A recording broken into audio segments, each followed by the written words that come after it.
It is 6 a.m. on a Friday morning. Justin Myers with you. The Open Championship continues from Royal Troon. Shane Lowry in the lead currently with a 5-under. He is even par today. Scotty Scheffler also on the move. He is right behind him at 2-under, but also 2-under on the day, keeping you updated on the Open Championship throughout the morning. Blazers Hornets from Las Vegas, 8 o'clock tip time from ESPN2. And Russell Westbrook, in the middle of the night, was traded to the Utah Jazz for Chris Dunn and a future pick plus cash considerations. Westbrook now expected to join Denver via the buyout market. Aaron Fentress joins the big show in hour number 3, but hour 1 of Rip City Mornings on a fancy coffee Friday. It starts right now on 620 Rip City Radio.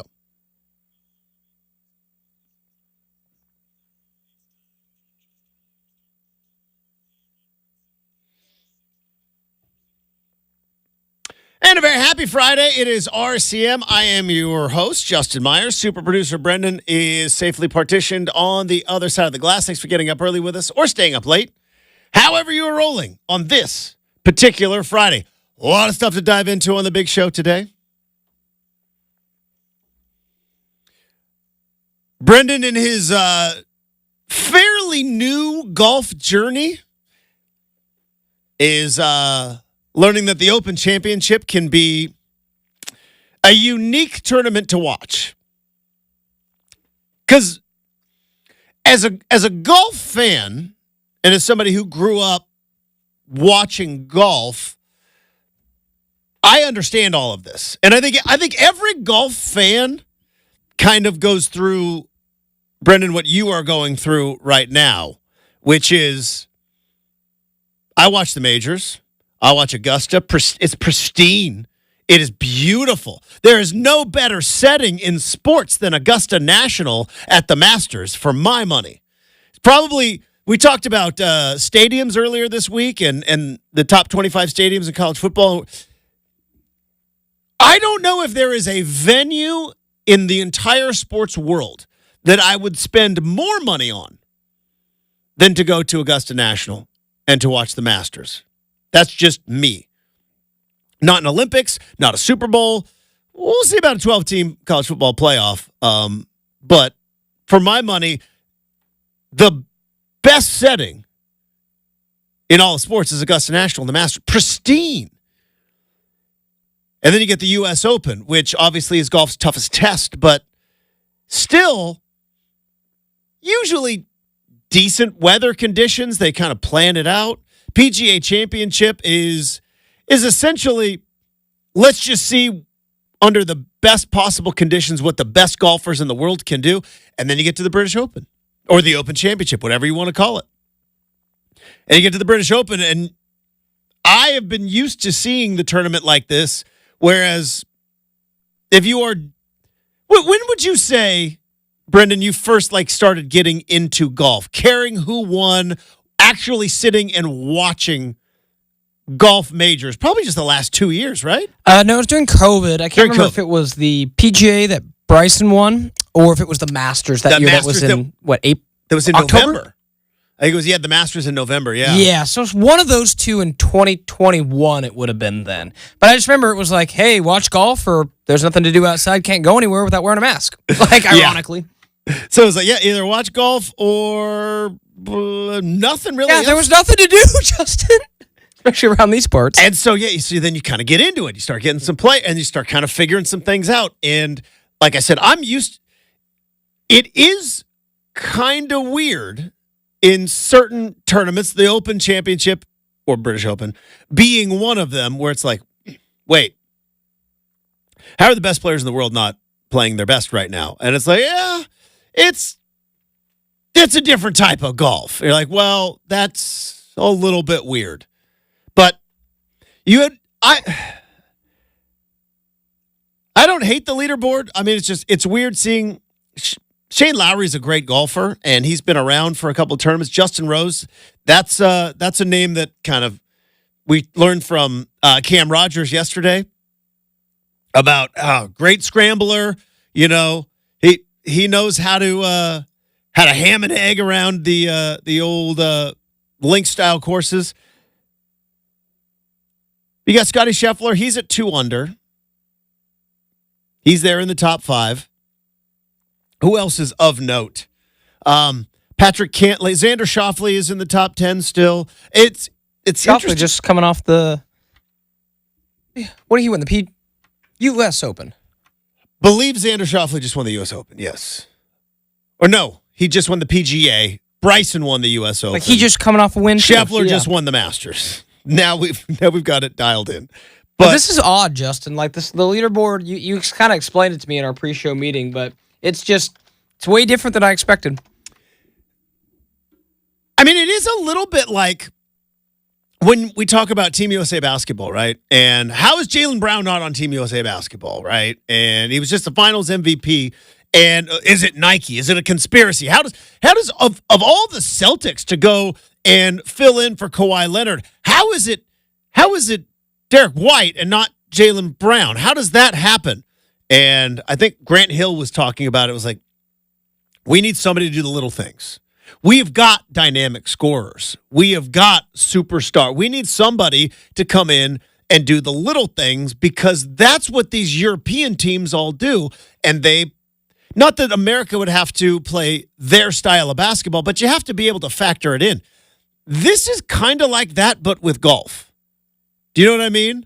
Like, you have to be able to deal with the winds of the British coastline and the sand dunes and the big, tall fescue, and you got to be able to hack it out of ridiculous rough that's not, you can't even mow it if you wanted to, right? Like that fescue has been growing since they made the course in the 1800s.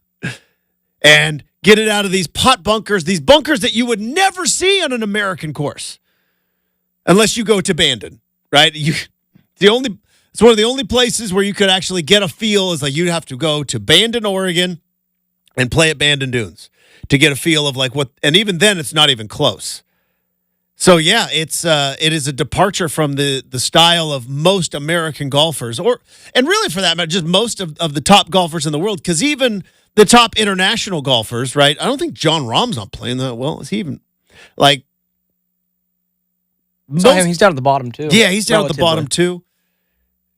Because most of the tour guys or even the live guys, like you play on kind of these now traditional American style golf courses, and then every once in a while we got to throw it back and we got to go to the links. Yeah, it's like how well can you hit a stinger? How well can you keep it low under the wind? They're projecting right now, Justin, the cut to be +4. Anybody who's sitting +5, you could see make a jump today because, like obviously, I see some names like Max Homa's still got to golf today. Bryson still has to golf today. Will Zalatoris has to golf. There's a whole bunch of guys that are sitting +5. Yeah, Ricky Fowler's sitting there at +6. Could anyone leap that, or do you think they're kind of set in stone as we kind of sit this morning? Here's what's weird about, not just about this tournament in general, but I think this particular golf course and this particular time. Brenden, it's all about windows. If you catch a window where you can get about, an hour and a half with little wind, you can pop some birdies. Like if you played this golf course, I'm not talking about you or I. I'm talking about I can barely do top golf, man. if a professional golfer played this golf course with no weather conditions, they would tear it apart. The thing that makes Royal Troon and just the British Open in general a difficult tournament is the weather. The winds that will shift. And the only comparison I have, and I'm not going to compare myself to professional golfers, but last spring I did a 3-day weekend at Brenden Dunes. And I played 4 rounds in 3 days over on the coast, the link style courses, just like this. And if you've ever been on the Oregon coast, which I'm assuming the British coast, fairly similar, you can get an hour and it's like, this is the best day ever. Boy, the winds are calm. I am really enjoying. And then all of a sudden, winds shift, rain comes, swirling winds, standing water. And so it's going to be interesting, like you said, those guys that are kind of sitting on the cut line, or even some of these guys that are messing around in the top 10.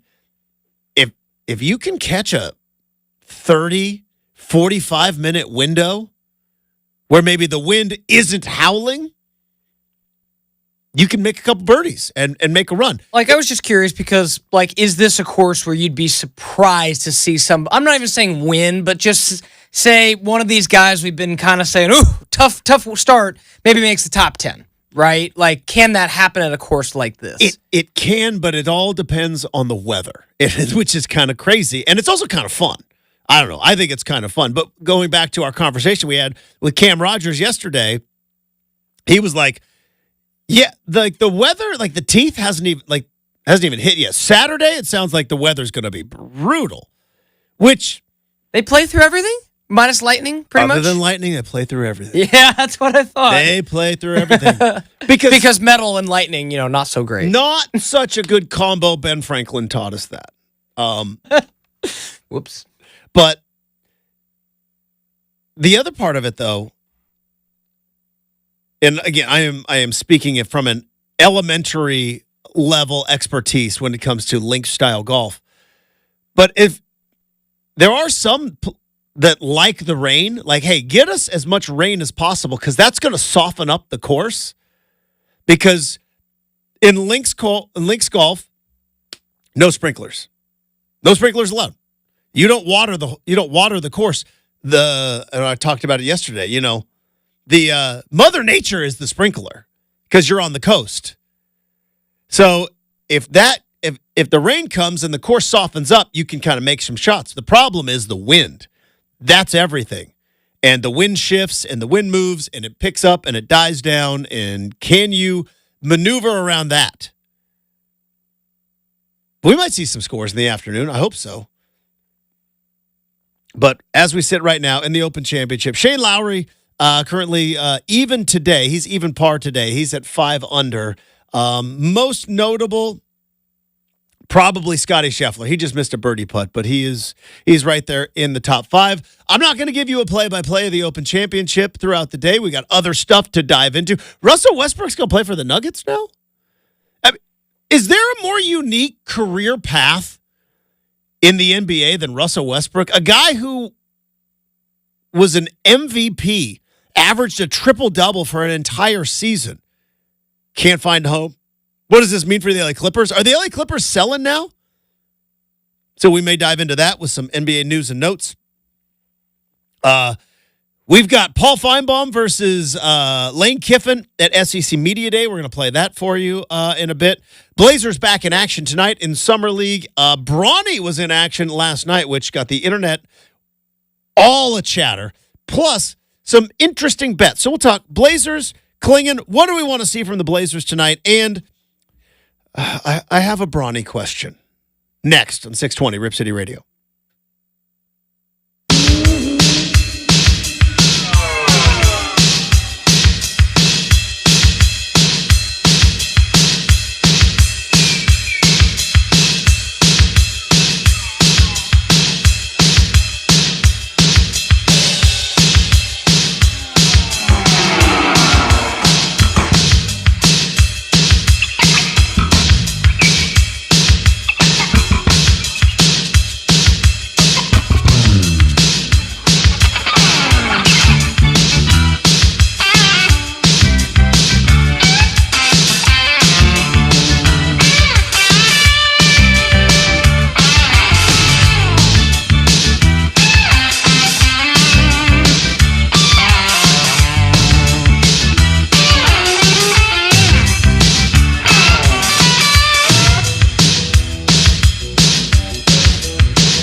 All right, there is all sorts of sayings. I like to open up a segment every once in a while with a saying, and sometimes my folksy Winston, Oregon sayings get a chuckle from producer Brenden over there.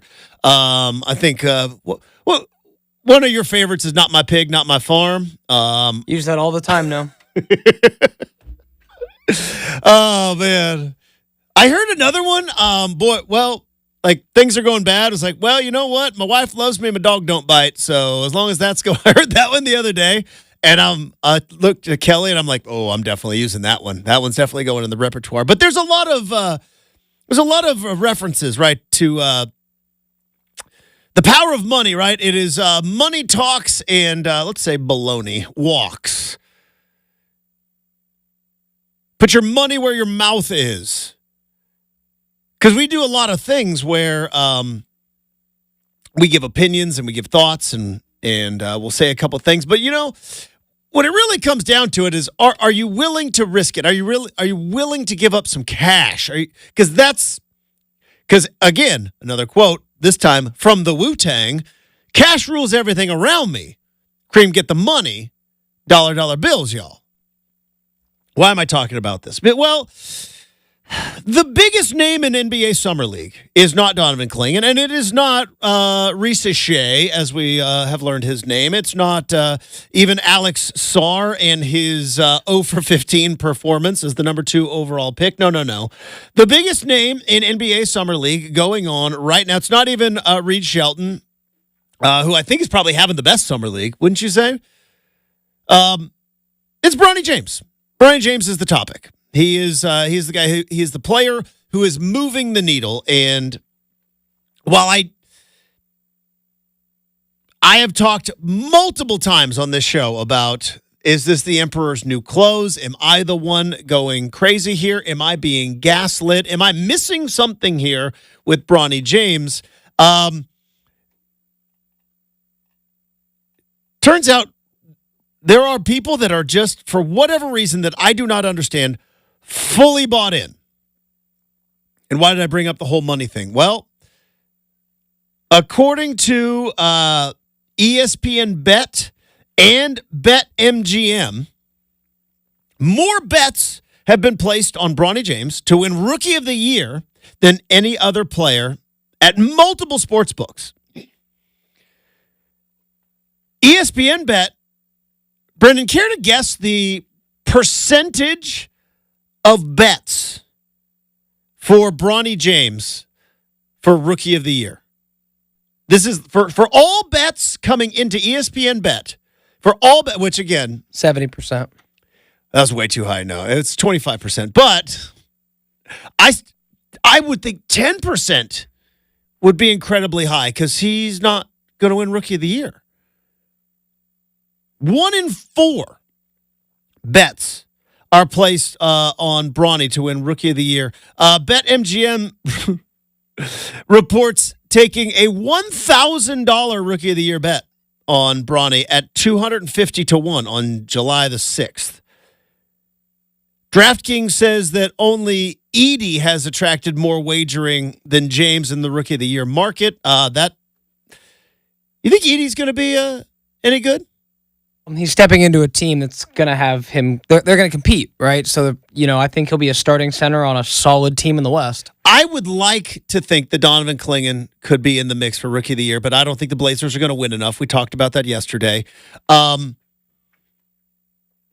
think, and I'm far from a good gambler. My DraftKings account will tell you that, but I think Edie's the best bet for Rookie of the Year, isn't it? I like Dalton Connect. However, we still haven't figured it out. I think it's Connect. Yeah, I think I like him a lot. But but then again, he's going to be a rookie that plays a lot for the Lakers. How much is he going to play? Is JJ Redick going to play rookies? That's the other thing. Yes, that's a good point. We don't know. We think so. But 1 in 4 bets on ESPN Bet have Bronny coming in. $1,000 bet on DraftKings. BetMGM. 4-figure bets on Rookie of the Year in July. Very rare. This is why these numbers are popping up, because they're getting flagged everywhere. So this is the question I have, and I don't want to do a whole Bronny James thing here and be mean-spirited because I have said multiple times, I do not blame the kid. I don't. This is dad pushing son, pushing organization, pushing league to bend to his will. And I guess I've never been in a position where I have that much power. I couldn't imagine what life would be like if I had the power that LeBron James has over his team, the organization, the league. I guess let's ask that question right now. Is there a player in sports right now? Is there a player in sports that has more leverage than LeBron James? Who would be in the running of a player in sports? I don't think anybody in baseball. No offense to Shohei Ohtani. His star is dampened quite a bit. Even like you don't need scandals when you're trying to be America's hero. Yeah, but I don't think Shohei Ohtani has that kind of leverage. Like Major League Baseball wouldn't listen to what Shohei Ohtani had to say about like Patrick Mahomes. But I think Patrick Mahomes could do just about anything he wanted at this stage of his career. Here's where I would disagree with you. And I think you're right in terms of over the organization. Like if Patrick Mahomes said, hey, we need to sign this guy, the Chiefs better sign that guy. Do you think he's got that kind of leverage with the league, though? This is a league that suspended your golden boy, Tom Brady, for 4 games for deflating footballs, went to the Supreme Court with it. Like, this is the league that has proven overall, or over and over and over again over time, that the adults in the room are the ones that are running this show, and the kids shall not take over. Yeah, I mean, we talked about it a couple weeks ago, that, that narrative, and it's true to an extent, but I think it's subjective. It's like 80% of what we talk about. We said, would the Supreme Court suspend Patrick Mahomes in 2024? I don't think so. I think they declined to take the case. Do you think the NFL, if same thing popped up, like, let's just say, maybe not deflating footballs, but what would be the equivalent? Like, the NFL found that, like, somehow, some way, like, Patrick Mahomes's cleats were illegal. Because that's pretty much what, like, the footballs were a little bit deflated. Do you think the NFL is ever going to go to the lengths they did against Tom Brady? I don't think so. You don't think so? And suspend a player? I just think, as crazy as it sounds, the world was in a different place in 2015, 2014 when that happened. Like, isn't that yeah? Like, we don't talk enough about that. The world has changed a lot. We seriously do not talk enough about. And even like I watched that Dynasty thing, and some of it was fun, some of it was like, all right, Robert Kraft, easy. But I watched that entire thing. Boy, was that like it was a part of it, but it was glossed over. I do not think we talk about nearly enough that there was a time 10 years ago, when the NFL suspended the most recognizable player in its league for deflating footballs. When he's not even in charge of the equipment. The equipment managers are. I don't think we talk enough about it. Anyways, we got to get back to Bronny James. Here's my question. And I don't know, Brenden, you have an answer. What am I missing here?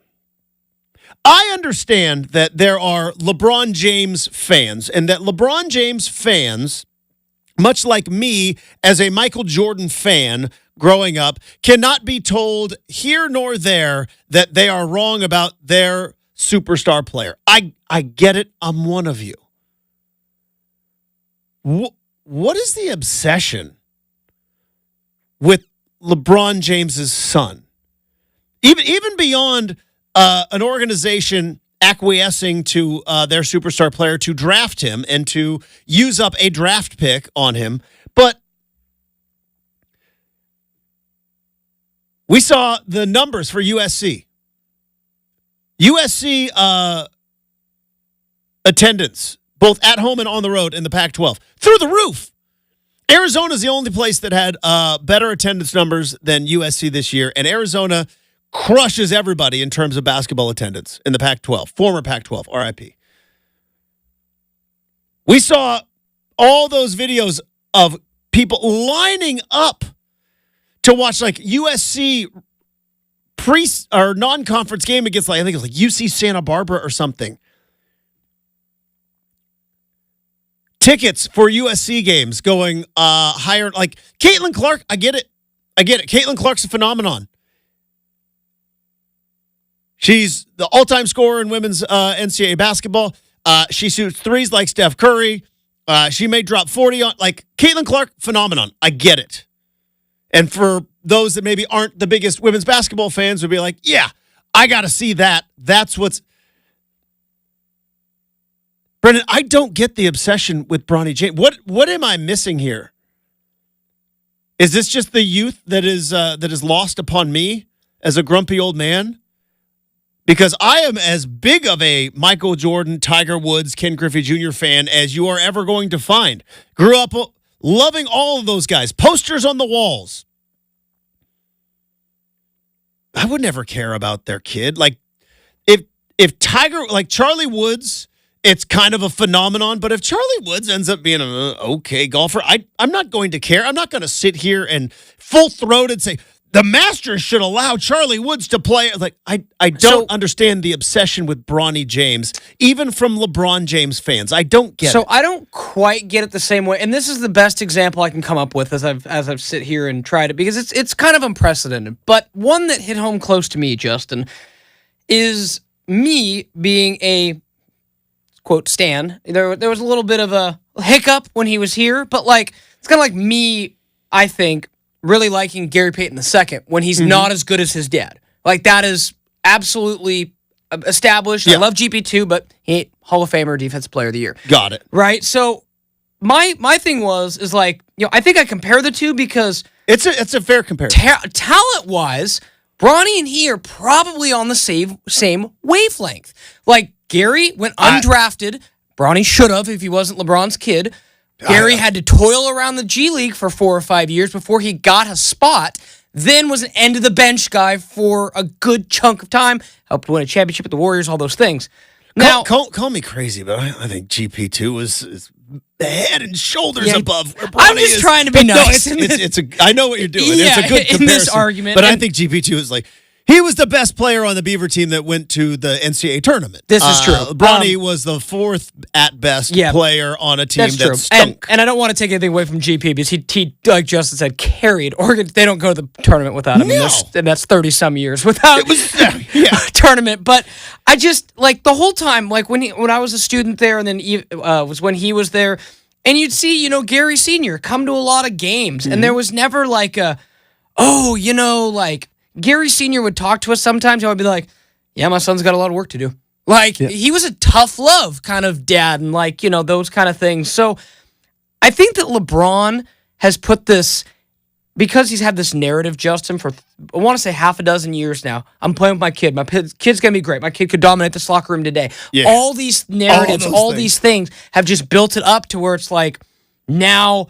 If you were a LeBron fan, you have to care about Bronny because that's all LeBron talks about. That's where I don't. That's the disconnect. That's where I don't understand. I get. I don't agree with, but I get LeBron James. Like, he's an egomaniac. You have to be, by the way, to be that good. He's an egomaniac. He cares only. He sees the world through the eyes of LeBron James, and in his eyes, he wants to stack and stack and stack things that nobody else can do. Playing basketball with his son is one of them. So I get why LeBron is doing what he's doing. I don't agree with it. I'm still going to criticize it, but I get it. I get what he's doing.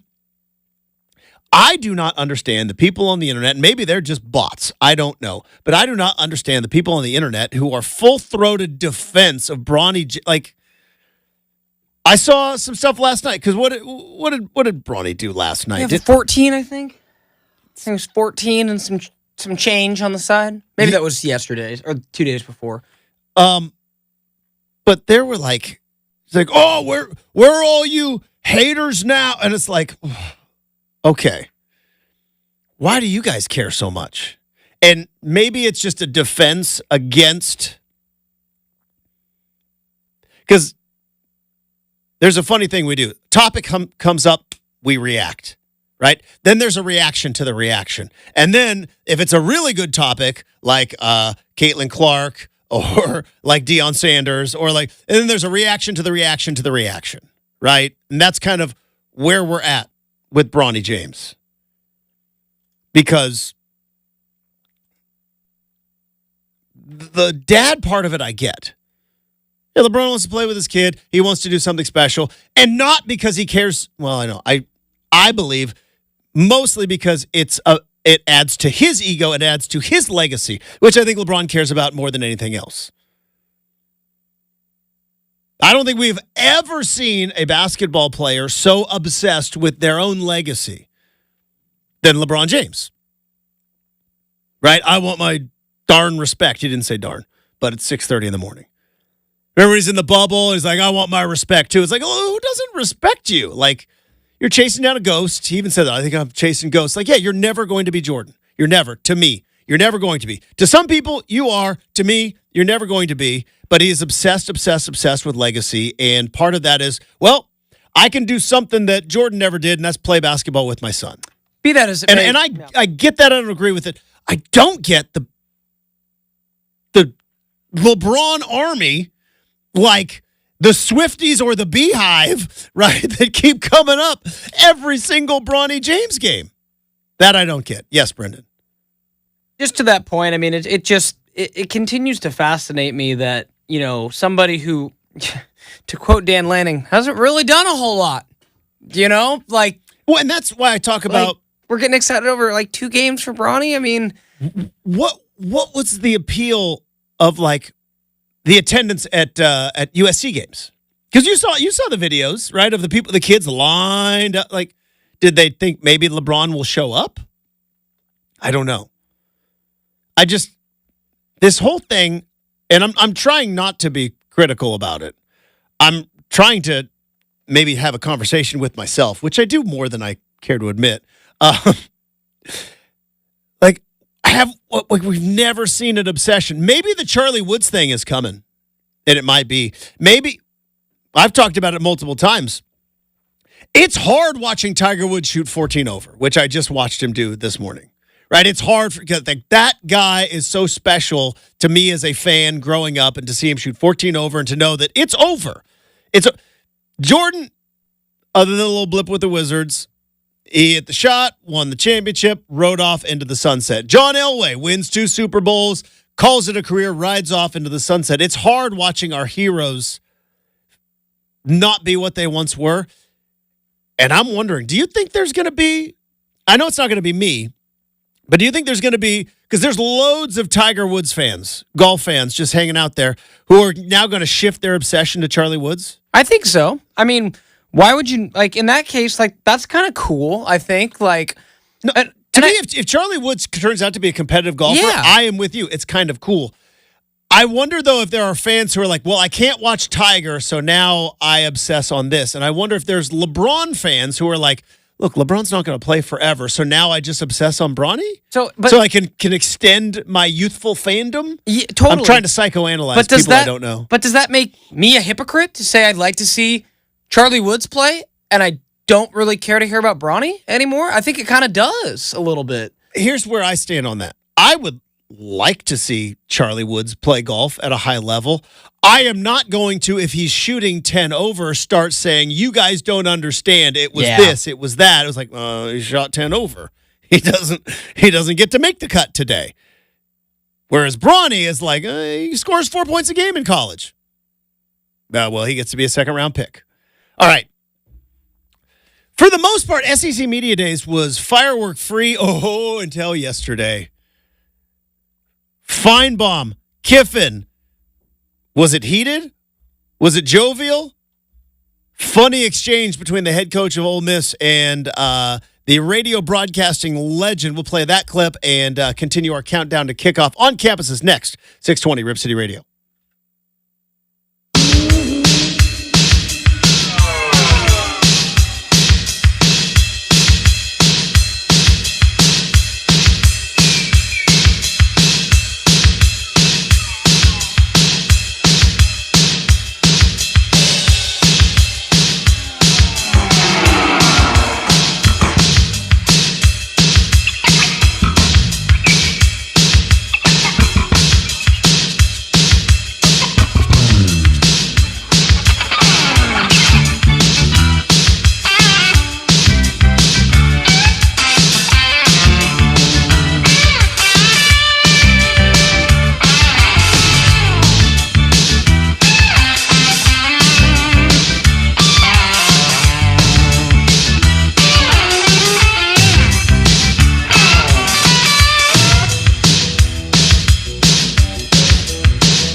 All right, we are continuing our countdown to kickoff. That is right, college football just around the corner. We are 43 days away. 43 days away from college football 2024. We are less than a week away from us being at Big Ten Media Day from Indianapolis, Indiana. That's going to be next week. So on Thursday of next week, we will have the big show live from Lucas Oil Stadium in Indianapolis, Indiana, and hopefully we'll be able to talk to some pretty big-name head coaches, in particular Dan Lanning and Jed Fish of Oregon and Washington. So that's going to be coming up next week. But what was going on this week was SEC Media Days.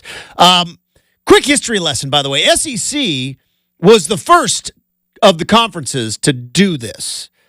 They were like, hey, it's July. Nobody's talking about anything. Let's hold a media days. They used to hold them in, I believe it was in Hoover, Alabama, is where the first SEC media days happened. And then now, I believe this one was in Dallas over the last couple of days.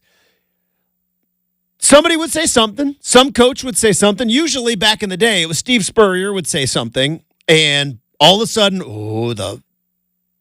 the ball would start, that snowball would start rolling downhill, even though it's Alabama in July. There's a snowball rolling downhill. And boy, crazy like a fox, that SEC. Everybody's talking about them in July, when usually back in the day, we didn't start talking about college football until, August.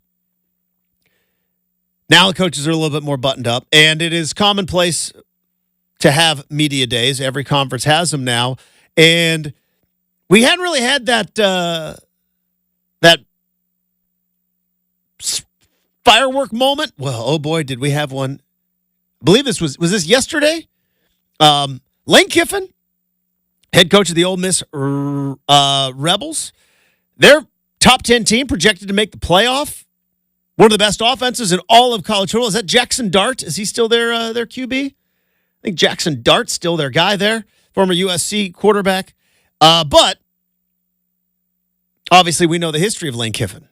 His time at USC, his time with the Oakland Raiders, his time with the Tennessee Volunteers, and Paul Feinbaum, probably the biggest voice outside of Kirk Herbstreit in all of college football. He may even have a bigger voice than Kirk Herbstreit, depending on what part of the country you're in. If he's asking if you're asking if he hates your team, he does.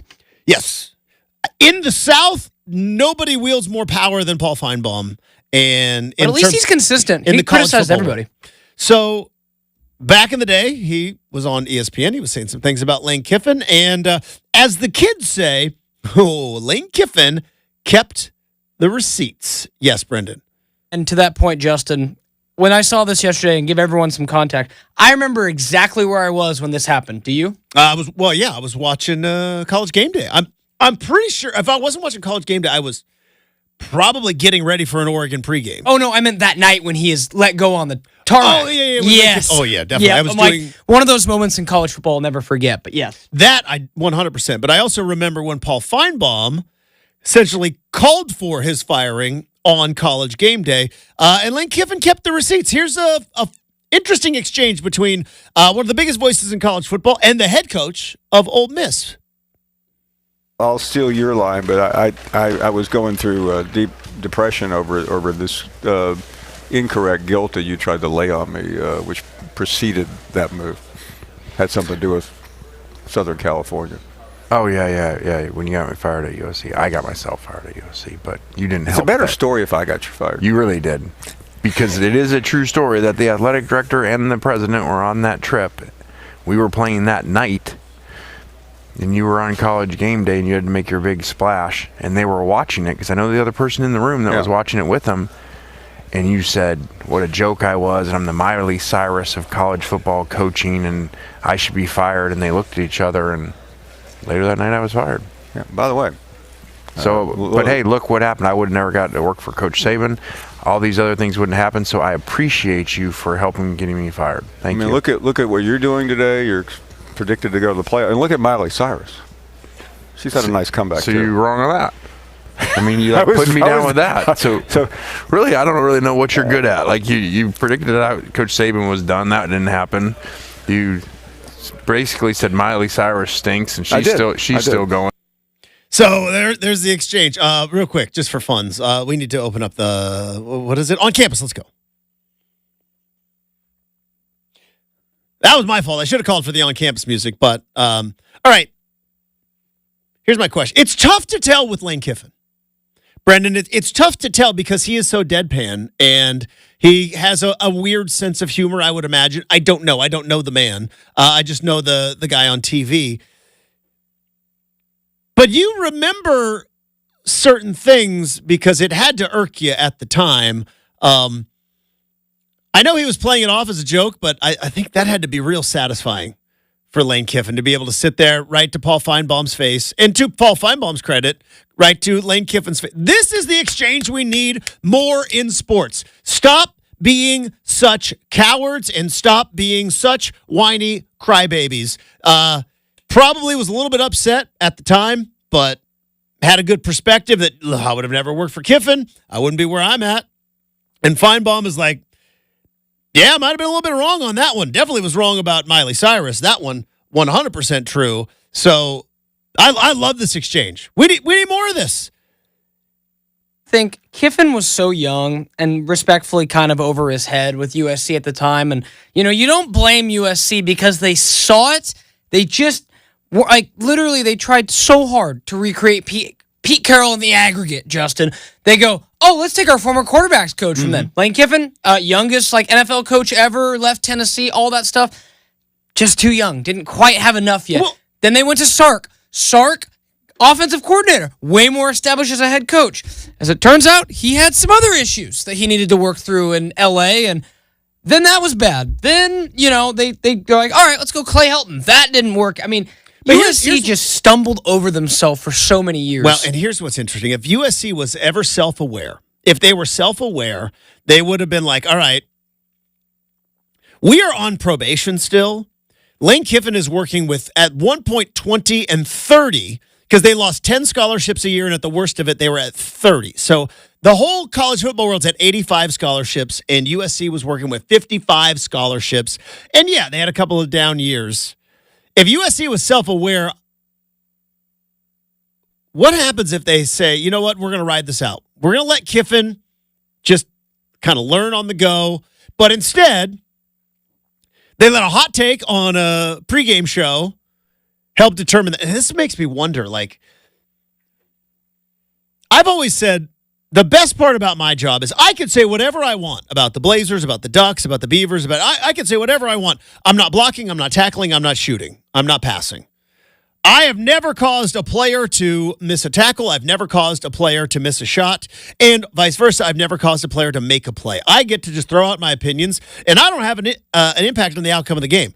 I do, however, understand the power when it comes to some people's jobs. Now, I don't have that power, but Paul Feinbaum does. I wonder, boy, how many ADs and big-time boosters just let a hot takey radio or TV host determine who's going to coach their football team. But I loved it. I loved the exchange. We need more of it. More of that in college football. We have got more of the show coming up next. 620 Rip City Radio.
It is 7 a.m. on a Friday morning. Justin Myers with the Open Championship currently underway at Royal Troon. Shane Lowry with a 7-under posted score is your leader. Scotty Scheffler sitting at 3-under through 17. He is 2-under on the day, sitting in that 4th spot.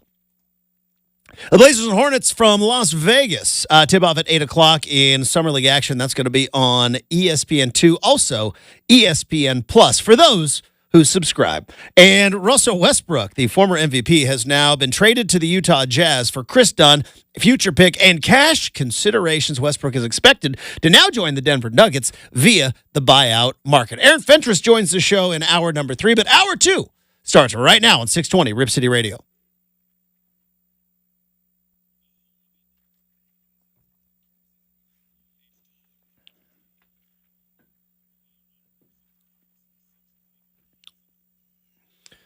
Hey, welcome back to Rip City Mornings, everybody. In 20 minutes, we have got Make or Miss.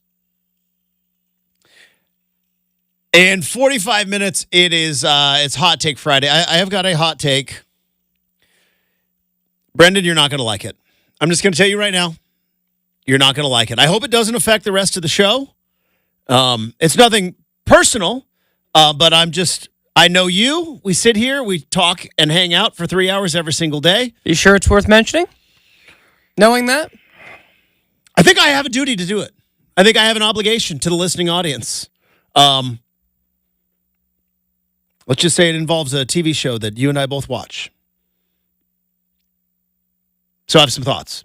That's going to be coming up on in 45 minutes on a Hot Take Friday. Aaron Fentress is going to join us in hour number 3. Did want to throw this out. So the Lane Kiffin thing was interesting to me. I went back because, we always kind of think back and go like, boy, yeah, Lane Kiffin at USC, what a disaster, right? You talked about, Brenden, you know exactly where you were. You know exactly where you were when Lane Kiffin got fired on the tarmac at USC. And that's not a joke, folks. He was getting off the plane as he got fired, like walking down the stairs. Yes. They're like, yep, you can find your own way back to your house, too. Team bus is leaving. Team bus is leaving. Like, that's nuts thinking about that now. But USC, the shoe fits. Did they land? Because they played Arizona State. Landed. They landed. He got off the team plane, and that's when now, wasn't it Herm Edwards that was walking off the field? He was fired on the field. He was fired in the end zone. And that was one of now, sadly, I have had those meetings where, I don't know if they actually fired him in the end zone, but Herm was walking off the field, and all of a sudden you see AD and I would assume some other, probably an associate AD, going like, hey, we need to meet. And I think Herm was like, I'm fired, right? We're done. Because I've walked into those meetings before. It's like, hey, guy who very rarely ever talks to me in the office, who is of upper management, gets me an email. Can we meet after the show? Why do you want? You walk in and HR director's there. It's like, I'm done here, aren't I? It's over. But yeah, Lane Kiffin got fired on the tarmac. But so I thought I would look back.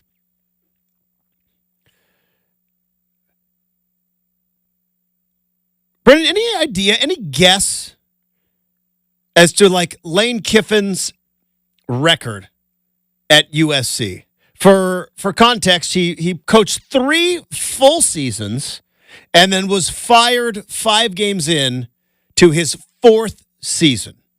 So it's I'm going to go 24-8. Well, he's 28-15. He was 28 Not bad. and 15 as a head coach. While USC was on probation, while USC was losing scholarships, and he also, I said, talk about somebody too, Justin. People forget he was USC's coach when the star-studded Autzen crowd on the sideline back in 2011. 2011, yep, a terrible day. When your boy was on the sidelines. So I think that's the only time your boy's been to Autzen Stadium. So 2010, he took over USC because 2009, Pete Carroll had by the way, a subpar year in 2009. That's, again, what some people forget is that USC in 2009, not that great. Lane Kiffin takes over. He goes 8-5, finishes third in the Pac-10 on probation. So they go 8-5, no bowl game, on probation. 2011, they go 10-2. 7-2 in the conference, including a win at Autzen Stadium, as you just mentioned, Brenden, and including, I believe, a 50-point blowout of a pretty good UCLA team. They go 10-2.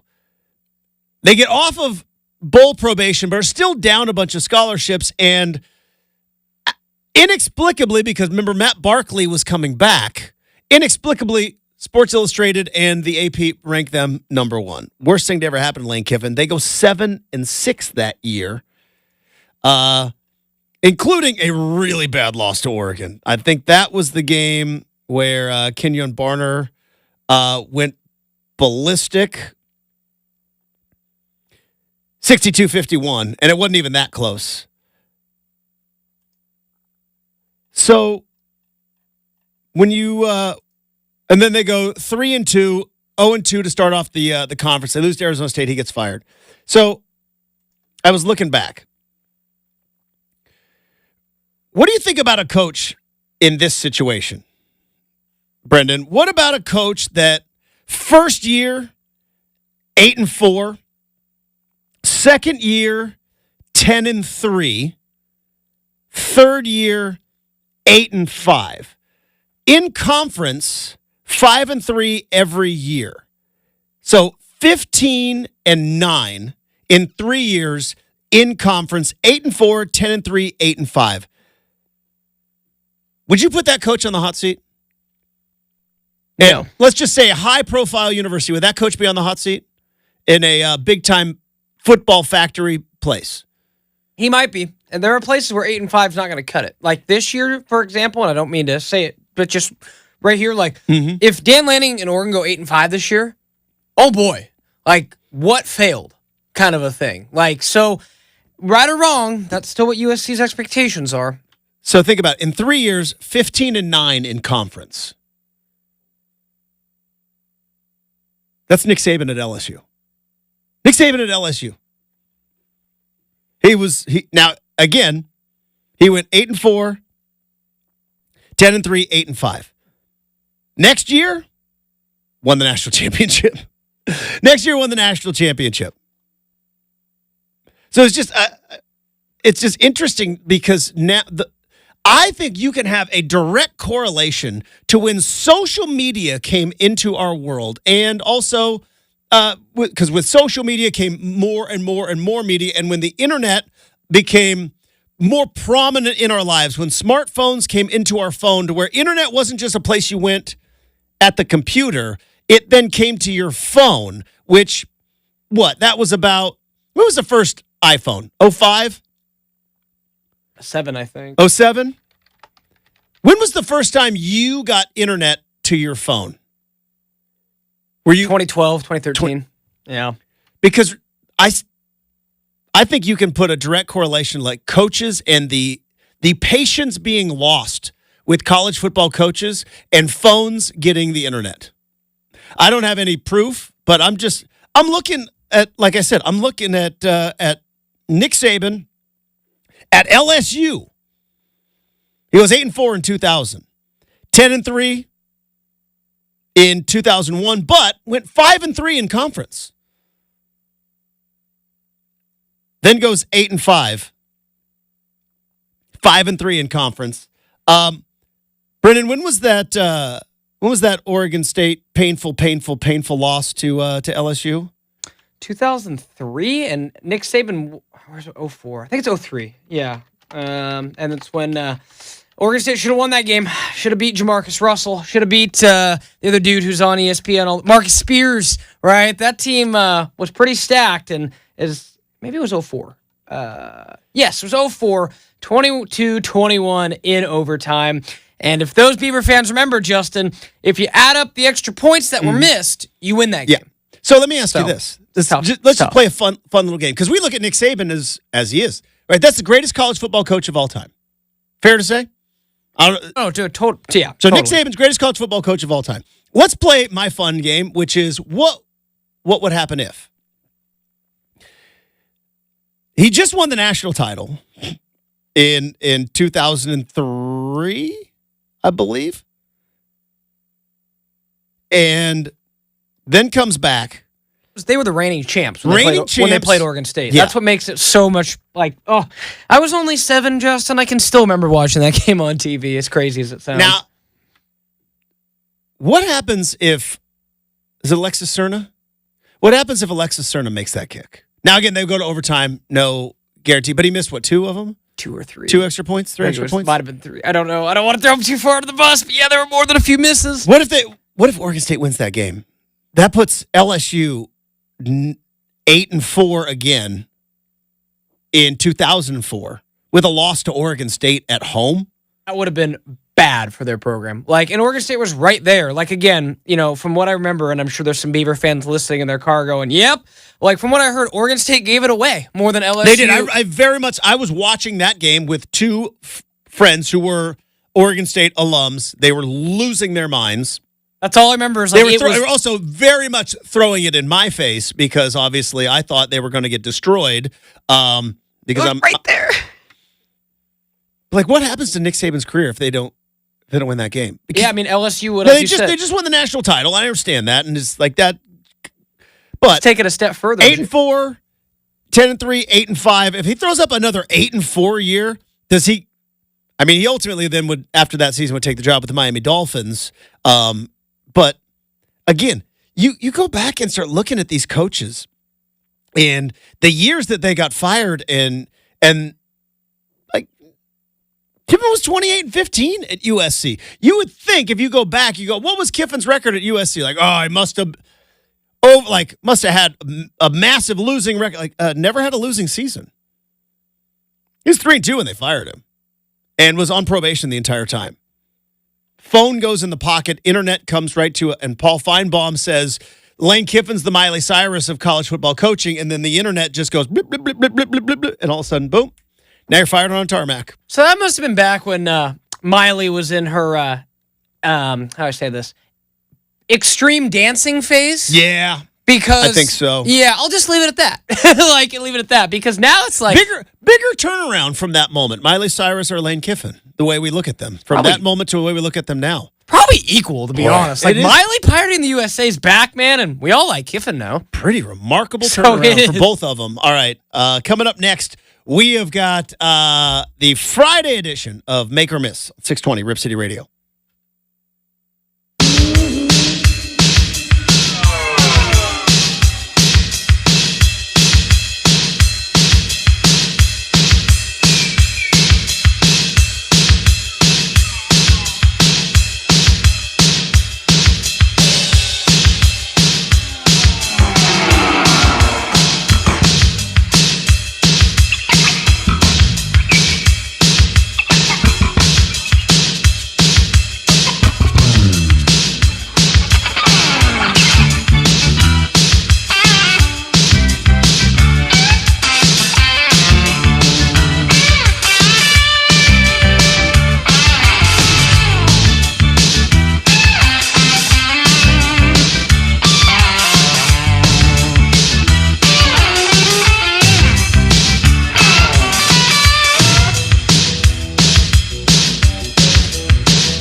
Appropriate song. As we were just talking about Miley Cyrus last segment. Hey, coming up in 1 hour from now, Aaron Fentress is going to join the program. Get his thoughts on Donovan Clingan, Summer League basketball, the Bronny obsession, and I'll probably talk some Oregon football as well. And coming up in about 25 minutes or so, it is a Hot Take Friday. But before we get to all of that, let's dive into Make or Miss.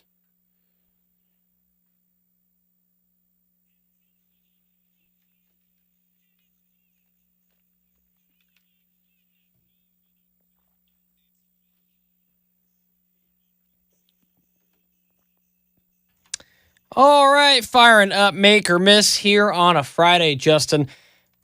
The weather has sucked at the Open. It makes you wonder, like, is it ever nice there? It's July. It's a fair question. It's July. That's part of where I went with this Make or Miss, because I'm looking up, Justin, and it feels like it's cutting a piece of me out to see Rory at a +7. Plus, folks, not minus. It's a guy who was one putt away from the U.S. Open.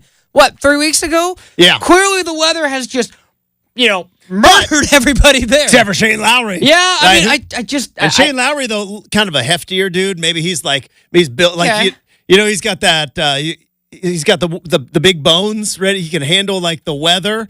Where did that come from, too? I love how a lot of people who are maybe... Or stick to your ribs. Yeah, like, Justin, if I had $1 for every time a person who I would call large or fat said, I'm just big boned. That's not a thing. You're not just, come on. All right. Come on, help me out here, right? As a former fat person. Oh, that's fair. And as a kid I was not fat as a kid, but I was husky. I had a chunky phase too, dude, if you can believe it. But yeah, you come like they're like big boned and husky and what else is in there? But that was when I had to wear jeans and they were like husky jean, like that was I think it was even like a size back in the day. Like they couldn't like there was no thing like plus size back then, but it was like husky. And I'm like, here go the husky. It was like, and then I had friends who were like just skinny, skin and bones. But do you think is that a scientific thing? Like, all right, you and I, like, how tall are you? 5'9" with shoes, probably. We're fairly close in height. You got an inch on me, so maybe you're closer 5'10". But fairly close. I could not, you know me, I'm as disciplined as anybody when it comes to diet and exercise. I could not, if I ever wanted to, get to your size. I couldn't do it. If I got to your size, something has terribly gone wrong and I have contracted some sort of illness. So am I just like big boned? Like, I don't know. That's a good question because you're right. Like, I could never be as skinny as you. And I'm not saying skinny as a put down. It's enjoy your metabolism. It could never happen. Yeah, I just wonder if it had went the other way and you were in your 20s and were skinny, would you be skinnier in your 40s now, right? So that's kind of because I had my fat phase in college and probably about 15, 20 pounds heavier. And I swear, what got you? What got you?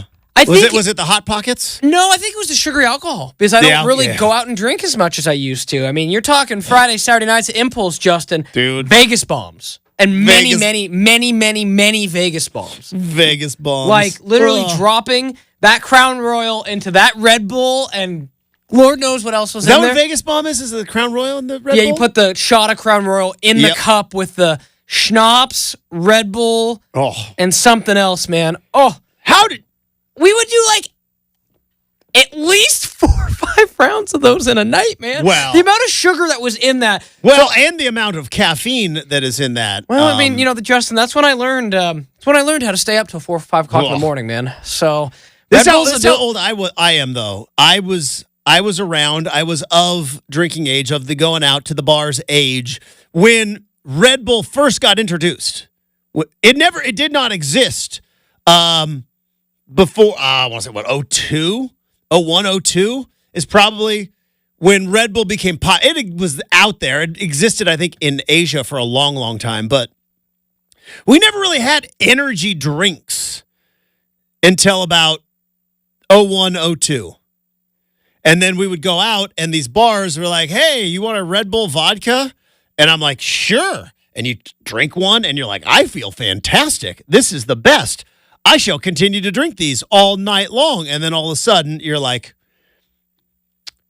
yeah, I am aggressive. I am jacked up, and I am not in a good judgment place. And shockingly, lots of fights happened.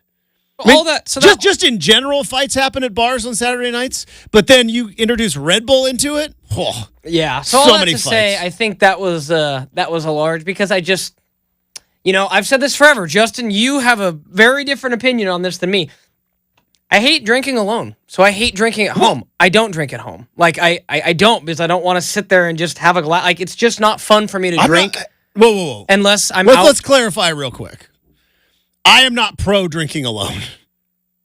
So, like you said, you have glass rosé most nights, regardless, or your glass of whiskey most nights. With my wife, yeah. Yeah, so like I got you. But you need to be out. Yes. Got it. So, and that's the thing. I don't want people to think I'm sitting at home in the dark. No. I just mean like you've told me how many bottles of rosé you buy at Costco. I don't have a drinking. Yeah. That's not a cost for me, or a cost that I associate with, because I do not drink at home. You save money when you go 12 at a time, baby. So, but yeah, like when I go on vacation or when I'm out, absolutely, go all the way, and I'll pay for that $25 Red Bull and vodka or whatever. But yeah, just it was a little bit more fun back at like, I don't even know if I could do a Vegas bomb anymore, Justin. Like, to be honest, I haven't done one in probably since COVID, before COVID. Yeah, so it's been a minute. Probably wouldn't recommend it. Yeah, but hey, I don't know if you like. I still dabble, Justin. What are you trying to do? Tell me to get older now? I'm not. What I'm saying is I don't think anybody of any age, like if you are of drinking age and you want to have a shot of Crown Royal, go have at it. I don't think you should be chugging 9 ounces of Red Bull that fast, is what I'm saying. All right, back to the Open. Yeah, it is interesting. Like, some of these guys are just like, they're sturdier guys, and I wonder if it's helping. Probably not, but. Yeah, it's July in England, and like they still have their parkas on.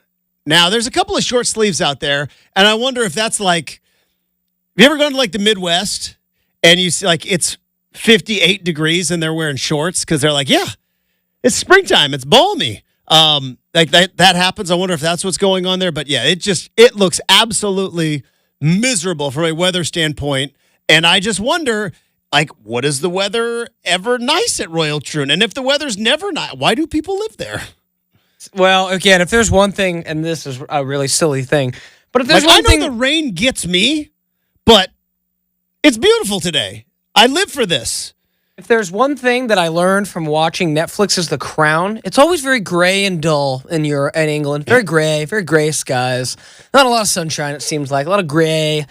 And by the way, Justin, I know you said we weren't going to do updates, but Bryson DeChambeau has moved above the cut line. Oh, Bryson's going to play for the weekend. Along with Max Homa, Will Zalatoris. Okay. And not Rory, though. Rory's out. He's moving. He would have to have a big day to beat the cut, but he's only one stroke behind the cut. Okay. So you never know, right? I mean, I'm like, come on, guys, let's go. It's like, charge. I'm definitely going to keep an eye on this. So curious enough, those guys are golfing this morning. But let's go ahead and switch it back to make or miss. Justin, this is a problem. Big problem. Portland's roster is still too talented to get Cooper Flagg. So, come on, Joe. Not that Joe. Joe Cronin. Come on, Joe. We need some trades to start happening. I don't know if I agree with you. What, if anything, on this roster gives you hope that they can win more than 25 games next year? What is different than the year before? You told me they'd have to shut guys down, and Anthony Simons and Jeremy Grant and DeAndre Ayton, and now Denny, they have depth that they haven't had before. Granted, these guys haven't played together. We expect them to be bad. But when you just look at the depth and the talent, like, I would be shocked if right now, they ran it back with this group, didn't win more than, we said their over-under was what, 22? I think I saw 22.5, I thought was the over-under. This team, if they don't shut anybody down, didn't get hurt, I would expect this team to be 10th, 11th in the West, right on the cusp of that playoff. Play-in bid area. This is where it gets real interesting, because I can't crawl inside Joe Cronin's head and understand what he's thinking.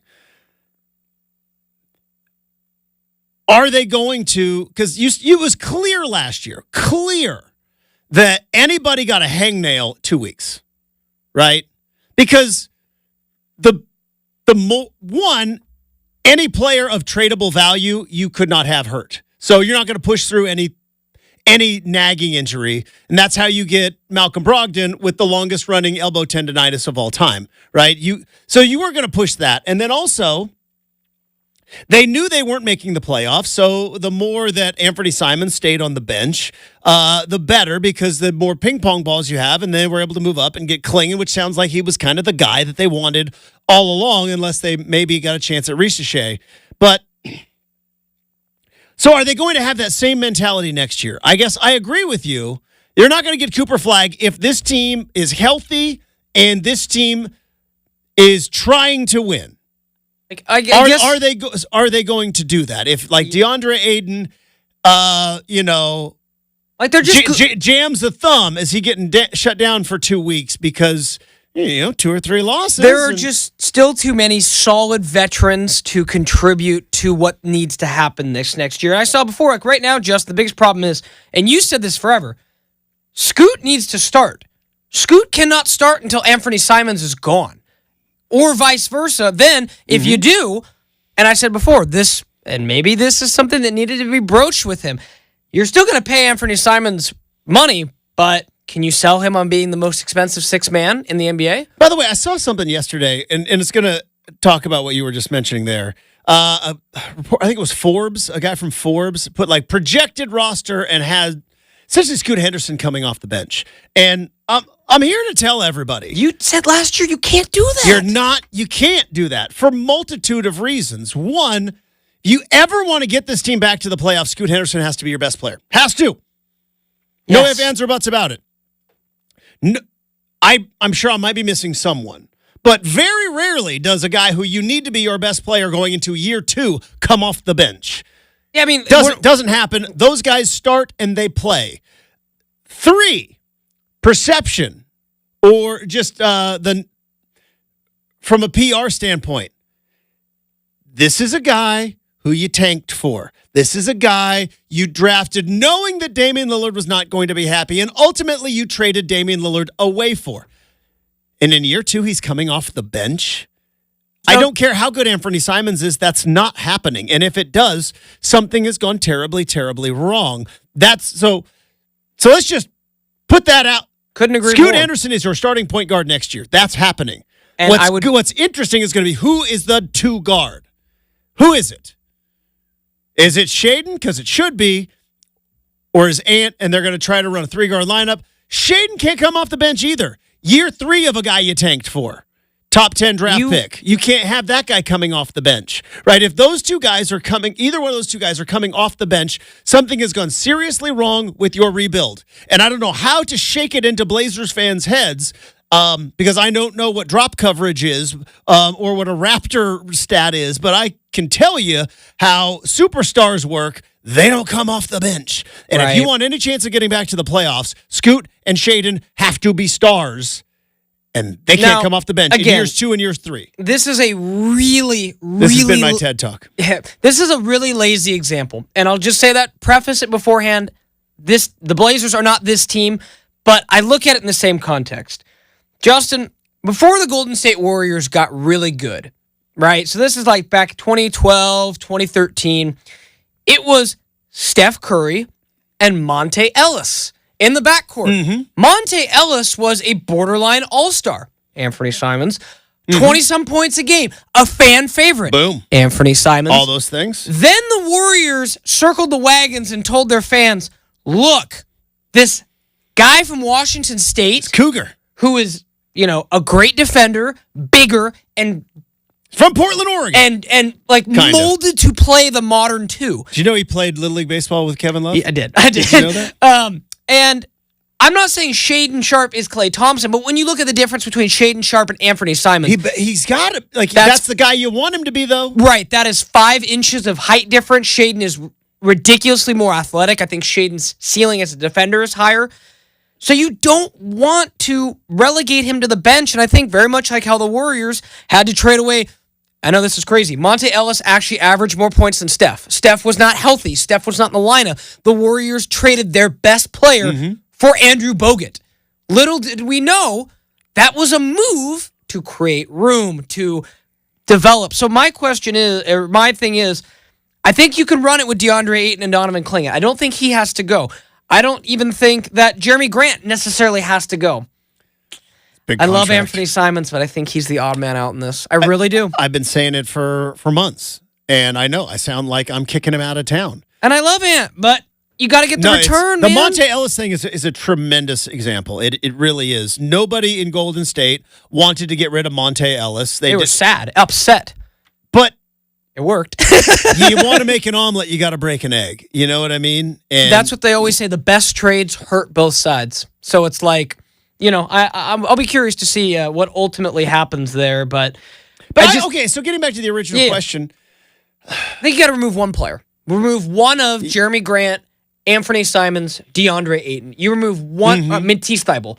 You remove one of those 4 pieces, I think you can get to the part where you want to tank. I just think there's too much talent that other teams want. Go get more picks. Now, the other thing is, though, the West is getting pretty good.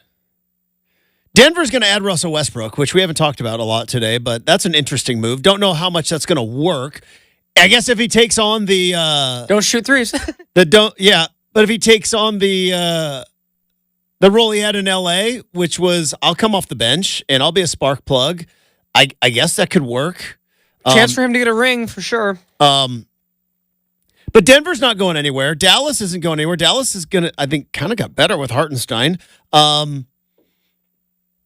OKC, you mean, right? Oh, sorry, OKC. Yeah. So I was like, OKC, Dallas. Dallas got better with Klay. Dallas got better with Klay Thompson. I knew Dallas. Like, there you go. Klay Thompson. The Clippers are kind of not quite fire selling, but they're not championship contenders. They're now. not, but they're better than the Blazers. Oh, totally, but not championship. The Lakers are going to be better than the Blazers. And Houston and Utah. Memphis. And Memphis is going to be better. Like, the West is going to, have some teams. So the Pelicans will probably be better, too. So what I'm saying is it might not.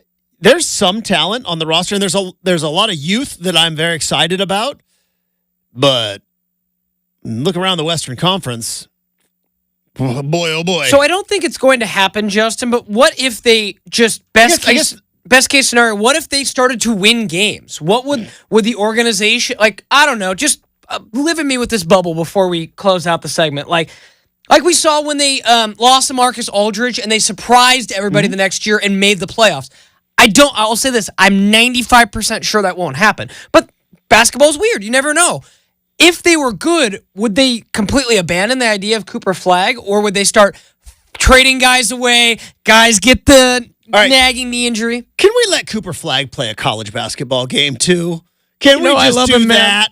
Can we? All right. I don't want us completely zag on the Cooper Flag thing, but can we let him play one college basketball game? I'm a stan now, before Justin. we start shutting everybody down. I am a stan now, man. Just play one. Just one college basketball game. Justin, very much like Justin saw Bo Nix make one throw, and he's like, he's all in. I'm like, I saw Cooper Flag make one contested 3 over Kevin Durant. I'm like, I'm in. I'm in. Fair. It's a fair point. All right. We have got Hot Take Friday to wrap up hour number 2 next, 620 Rip City Radio.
All right, let's wrap up hour number 2.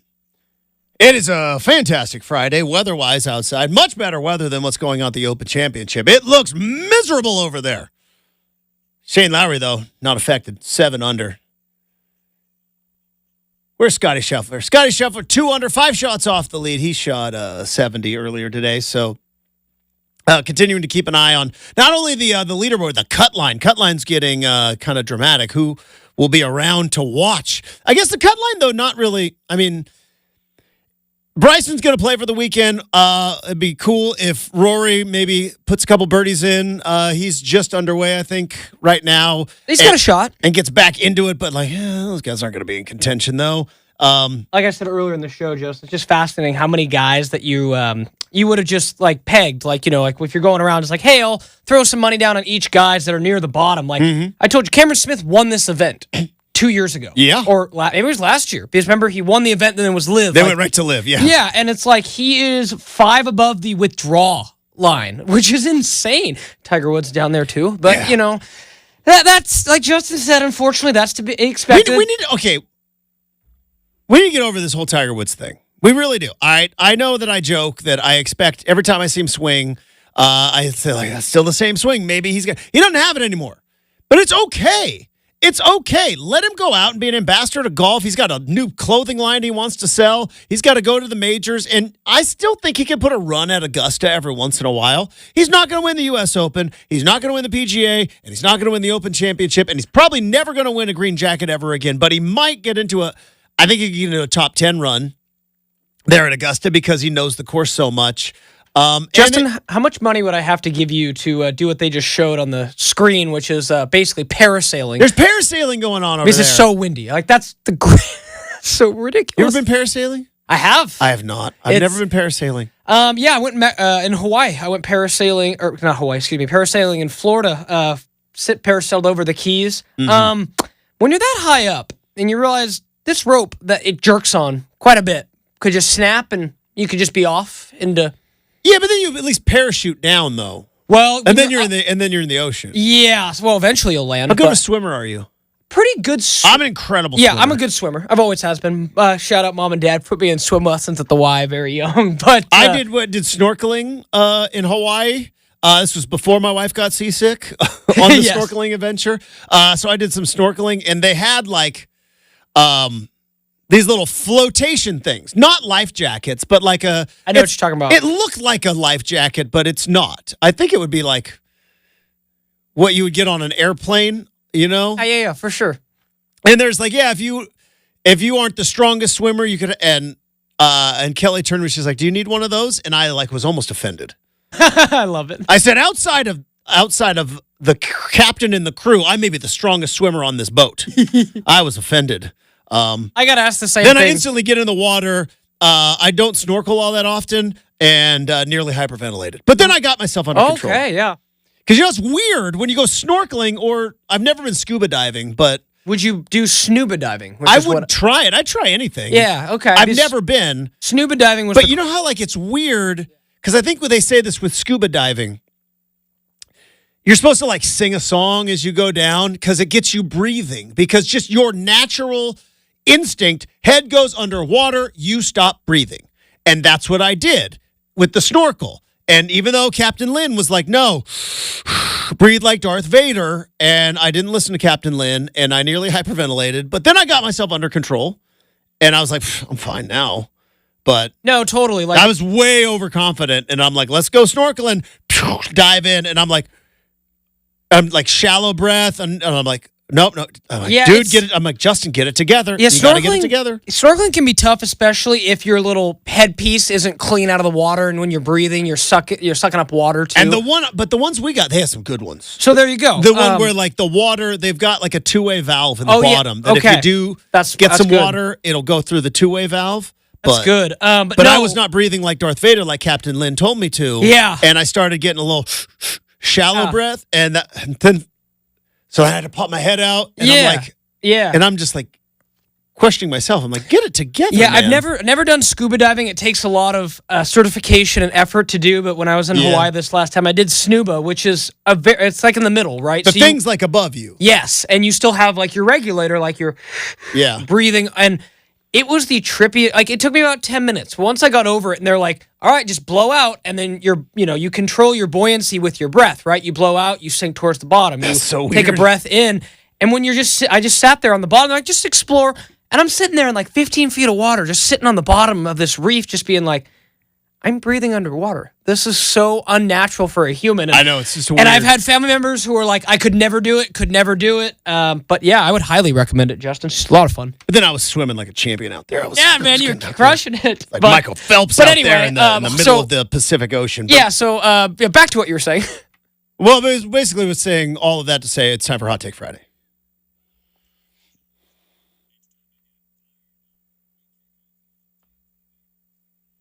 All right, I'm going to get right to it. Got caught up on House of Dragon. This show's boring. Brenden, the show's boring. There's been like one cool thing that has happened. No spoilers, but one cool thing. 1.5. 1.5. That whole attack, that first episode, kind of was like, whoa, didn't see that coming. But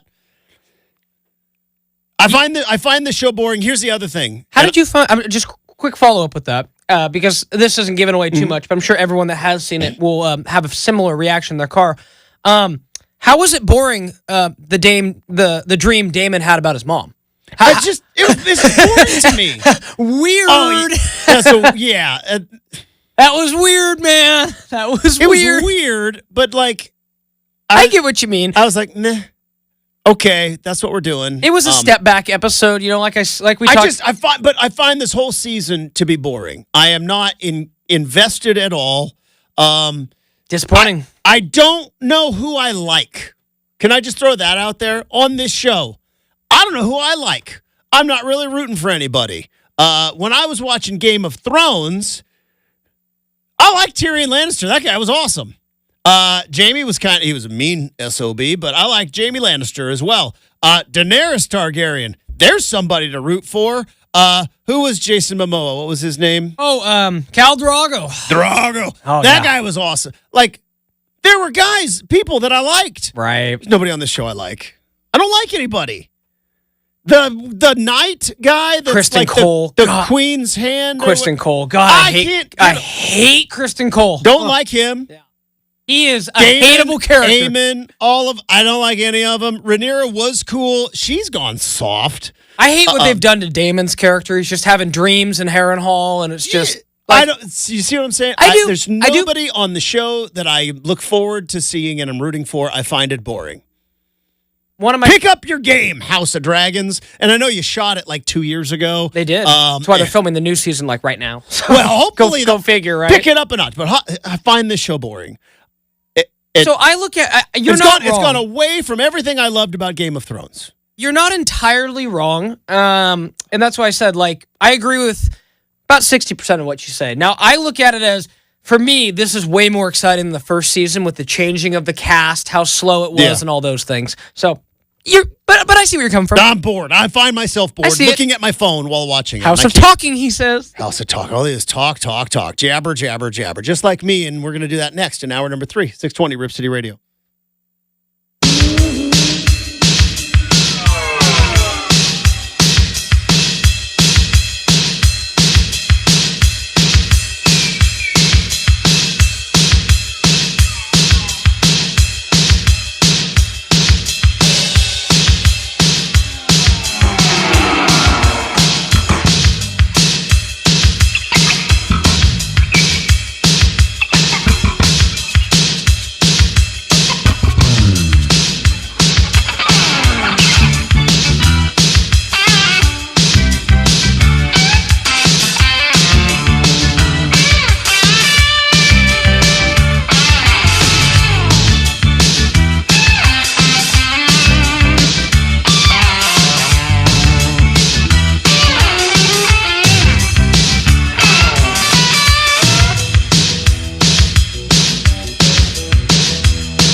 It is 8 a.m. on a Friday morning. Justin Myers with you. The Open Championship, a.k.a. the British Open, currently underway. Round 2 at Royal Troon Golf Course in Scotland. I kept calling it the British coast.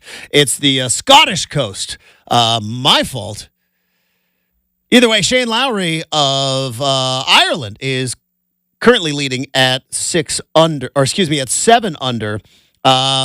Scheffler put up another 1 under 70 earlier today. He is 2 under for the tournament, tied for 4th. Rory McIlroy on the course, desperately trying to make the cut. Blazers back in action in Summer League. They take on the Hornets in Las Vegas tonight, 8 p.m. tip time on ESPN2 and ESPN Plus. And Russell Westbrook is traded to the Jazz for Chris Dunn, future pick, and cash. Westbrook is expected to join Denver via the buyout market. Aaron Fentress in 20 minutes, hour 2 right now on 620 Rib City Radio.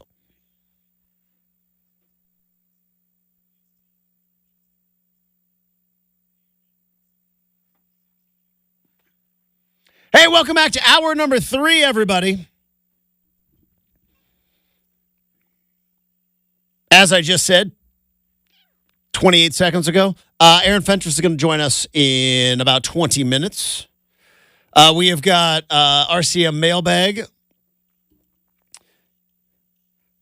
I know we are 43 days away from college football getting underway, but there's multiple seasons also being played on the internet with people and their dynasties. Brenden, how are the Beavs doing? How's the dynasty coming? One natty in the books. Already won a national championship. Brought a national championship to Corvallis, and I rebuffed offers to leave Corvallis after year 1, so we're rolling into year 2 now. Okay. Got offered many head coaching jobs, turned them all down. All right. That's how you do it, Jonathan. You just say no. Do you feel like, as a digital head coach of Oregon State, that you are, do you feel that because you have been so vocal about the Jonathan Smith situation a handful of months ago, that you have maybe, from your digital coaching career, put maybe some handcuffs on yourself? Oh, yeah, probably. I mean, probably. Who says that it's not emotional? But yeah, no, it was fun. Yeah. Okay, like I told you yesterday, playing the 12-team playoff. If you're not, so who did you face? How did we get there? I want the whole. Okay, sure. Let's get into the whole. So Brenden is a national championship coach. It's true. What, at the Heisman level? All-American. All-American level. Yeah. So all right, we got to get to the Heisman level now. Yeah. From what I heard, does it really count if you win it at the? Well, from what I heard, Justin, I saw people on Twitter saying, like grown adults saying the Heisman level made them cry for difficulty. So I'm like, I don't know if I really want that in a game. A good challenge, but okay. So do you play other people, or this do you is just play the computer on the way? I haven't played online because the servers have been shot. Oh, like it's been. By the way, speaking of that, I did see that this morning too. Yeah, go ahead. Do you know anything about this? So, yes. All right. Like Microsoft's Cloud had a bit CrowdStrike is apparently this cyber security company, and they did a Windows update, and that update crashed. Yeah, and so anybody that's running a system off of Windows, which thankfully not us, but remember what I told you about this morning? I put in my mobile order for Fancy Coffee Friday to a big Seattle corporation, and my local barista thankfully already knows my order by heart. They were like, yeah, did it go through? And I'm like, is that what's going on? Is that what happened with my mobile order? The biggest thing was airlines. I heard airlines couldn't take reservations. They couldn't scan people in. Like they had to cancel, I think, something like 1,000 flights or something so far today. I saw Delta, American, and one other all grounded. Yeah, so they just Southwest is still up in the air. I'm assuming my peeps Alaska is too. But regardless, yeah, apparently something happened with Microsoft's cloud. Thankfully, it wasn't like a hack. No, attacks or anything like that. Okay, does this freak you out the way it freaks me out? That like one button can screw up our world so much.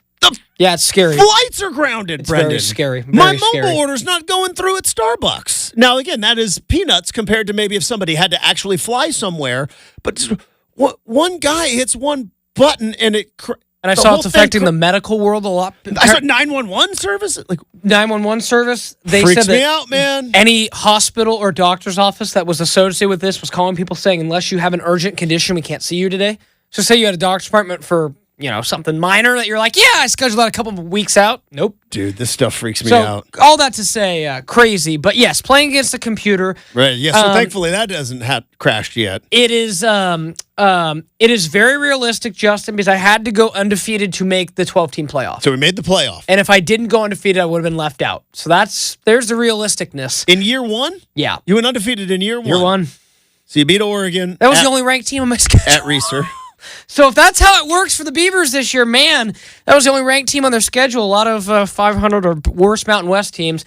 So we open the playoff, play in game at Reeser Stadium against the Michigan Wolverines, who went 8-4 and made the playoff. Justin was asking of a 4-loss team. So according to the your digital season on College Football 25, Michigan at 8-4. 3 conference losses made it. 3 conference losses have made the playoffs. We were discussing whether a 9-3 team was ultimately going to make it, which I don't think is very likely, but apparently Michigan at 8-4 That was shocking made the to me. playoffs. All right. I don't know if they have this in the game, and maybe it might be getting a little too realistic, but like we need to add some sports talk stuff. They should. Wouldn't that be hilarious? It's like coaches on the hot seat and like local radio is all over you. Or, That'd be fun. Yeah, they can certainly. The room is there to continue to grow this. But long story short, I told Justin it was very cool because that first game is on campus. Yeah. So Michigan came to Reeser Stadium. Long story short, kicked their tails. Take that. Yep. Michigan. So then we advanced, Justin, to By the play. way, Michigan will be featured on Thursday Yes, of yes. Big Ten Media Day, which we will be broadcasting live from Lucas Oil Stadium in Indianapolis, Indiana, Naptown they call it. Also Indy. So that's going to be coming up next week. Hopefully we'll be able to talk to new head football coach of the Michigan Wolverines, Sherrod Moore. But yeah, so we won that game. Then we advanced, and at that point you're down to the standard 8 teams. Justin, we played number 1 and undefeated Miami Hurricanes, led by Cristobal and Damian Martinez, man, and Cam Ward. Absolutely a juggernaut. Are they going to be good this year? Well, the game seems to think so. Do you think Miami's going to be good this year? Beat them by a touchdown. Boom. It was close. Where was this? The Rose Bowl? Cotton Bowl? Cotton Bowl, I believe. Yes, Cotton Bowl. Then advance, play Penn State the next round. So another Big Ten team in there. Big Ten was littered in this. Beat Penn State. Then it was so close, Justin. Ohio State and Oregon played on the other side of the bracket. I wanted a civil war for the championship. Ohio State won, ended up beating Ohio State. So we took home the Natty back to Corvallis. So according to this game, Multiple and again, Big Ten. which has no bearing on the outcome of really. real life, but it is fascinating that the game that has got all. I'm sure they use some sort of AI technology, and the ratings they have set. And we've looked at the ratings, like they've got Colorado all wrong, they've got for the most part a lot of the ratings in real life versus the ratings in the game seem to be somewhat simpatico, except for Colorado. They've got Michigan, Ohio State, Penn State, and Oregon all in the playoff. And Oregon State as essentially a wild card. Pretty much. In the playoff. Miami was the number 1 team in the country in your digital season. This is fascinating stuff. Yeah, well, that's why I said it was fascinating just to see how all this shook out. And, to be honest, Justin, I don't remember that there may have even been one more Big Ten team in there. So it's like it was like Michigan was the worst at 8-4. But yeah, I mean, Ohio State, Oregon, Penn State, Michigan were at least 4, and there may have even been another one in there too. So you are now a national championship level coach at the Heisman level. Rebuffed offers to take off for Arizona State, who fired Kenny Dillingham after 2 years. In the game, we got to keep saying, like, I could just imagine somebody like turning on their radio and be like, Arizona State's fired Kenny Dillingham. Right? No, This is a game. In Brendan's digital season that he played over the last 3 days, because everybody else gets it today, right? Or got it last night at midnight? Mike, my brother, told me, he said, just wait, the servers are going to crash last night. And did that cause the thing for the Delta? I don't think that Microsoft? Microsoft would be tied into EA, but I also Xbox, though. I also don't know. Microsoft to that point. makes Xbox. You're right. But yeah, like last night, all the normal people got at 9:00, and I was like, oh boy, I was done playing by like 8:00. I'm like, I am not joining that fray because all the people who didn't pony up the extra money were getting it yesterday. All right, so back to my question again.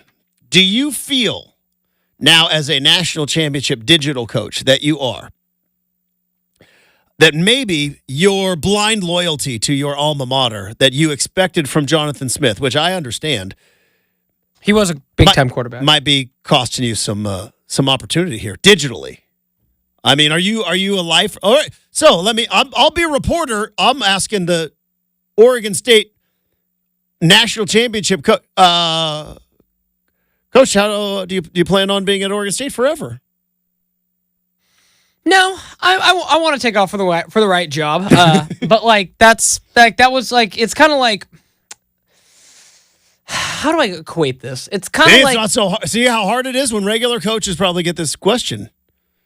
it's kind of like what I would equate, like, for instance, Oregon State fans, especially now, were like really, really sad that, like, when Pat Casey retired, right? They thought Pat Casey still had several years left to run that program, and he was a relatively young guy. But everyone's like, he delivered a championship, so it's all good. And Justin, I remember, and maybe I would have had a different perspective. Is that your sales pitch? Which is like, I have delivered you a championship. Build my statue. I said, it's just funny how we associate wins and losses, because I joked as the season went on, like, we knew before the Washington and Oregon games that Jonathan Smith was starting to flirt with Michigan State, a whole more than flirting, as we came to find out. Mm-hmm. But I remember joking with my brothers, like, if he beats Washington, beats Oregon, they go to the Pac-12 championship and he leaves, I'm good with it, right? Deliver success on your way out. No, you backdoored your way into the worst performance you could have had against Oregon, like you were already quit and told your players that you were going to leave, and then you got destroyed by Notre Dame. I do think that's a part of it too. I think that's some of that too with Cristobal and Oregon fans, and that Iowa State and Brock Purdy is. Well, no, you go another step further, is that they lost to Utah 2 out of 3 weeks. In the middle of there, kicked the dog out of Oregon State. But they did. Lost to Utah on the road, beat Oregon State, was still in the Pac-12 championship game, and still had a chance to win the conference for the second time under Cristobal, and looked a mess at Utah that Friday night. And by Sunday, Cristobal was gone. And I don't know if it's true or it's not, but like, fans are just going to be like, It's the same thing I think with Washington fans. Washington fans go like, I look at the national championship performance, and it's like, was DeBoer already out the door to Alabama? And I would imagine for you that that Civil War performance last year, where it was like so much was on the line, and that press box knew, Justin, whether it was and it's just like, but how focused was? I don't know. I believe coaches can compartmentalize. I really do. But as fans, we're delusional anyways. Right. And it's like, it's so easy, like, I guess your head was somewhere else. Right. And I've had sources tell me that Jonathan had told the team before the Civil War game. And I said, I don't know what kind of coach does that before the most important game of the season. So, and that'll be something that I live with for quite a while. Look. We've got Aaron Fentress from the Oregonian. He joins us next on 620 Rip City Radio.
All right, tonight, 8 o'clock tip time, ESPN2 or ESPN Plus for those subscribed. Blazers, Hornets, Summer League from Las Vegas. Also, we are count them, 43 days from college football 2024 kicking off. Never mind that everybody else that is playing this video game has been kicking off their college football seasons and talking about it on the internet. One of those people that has done that, as well as our next guest, friend of the program from the Oregonian, Aaron Fentress, back on the big show. Fentress, good morning. How we doing, bud? Hey, what's up, man? How are you? I'm fantastic. I mentioned this earlier. Super producer Brenden is a national championship college football coach now at the All-American level. He took Oregon State to the college football playoff, which is pretty impressive. Beat Oregon at Reser week 3. Have you? Where's your success level? I know you threw it out there that you're trying to take a mid-major to the playoff. Who we go with? Like Central Michigan? You go Akron?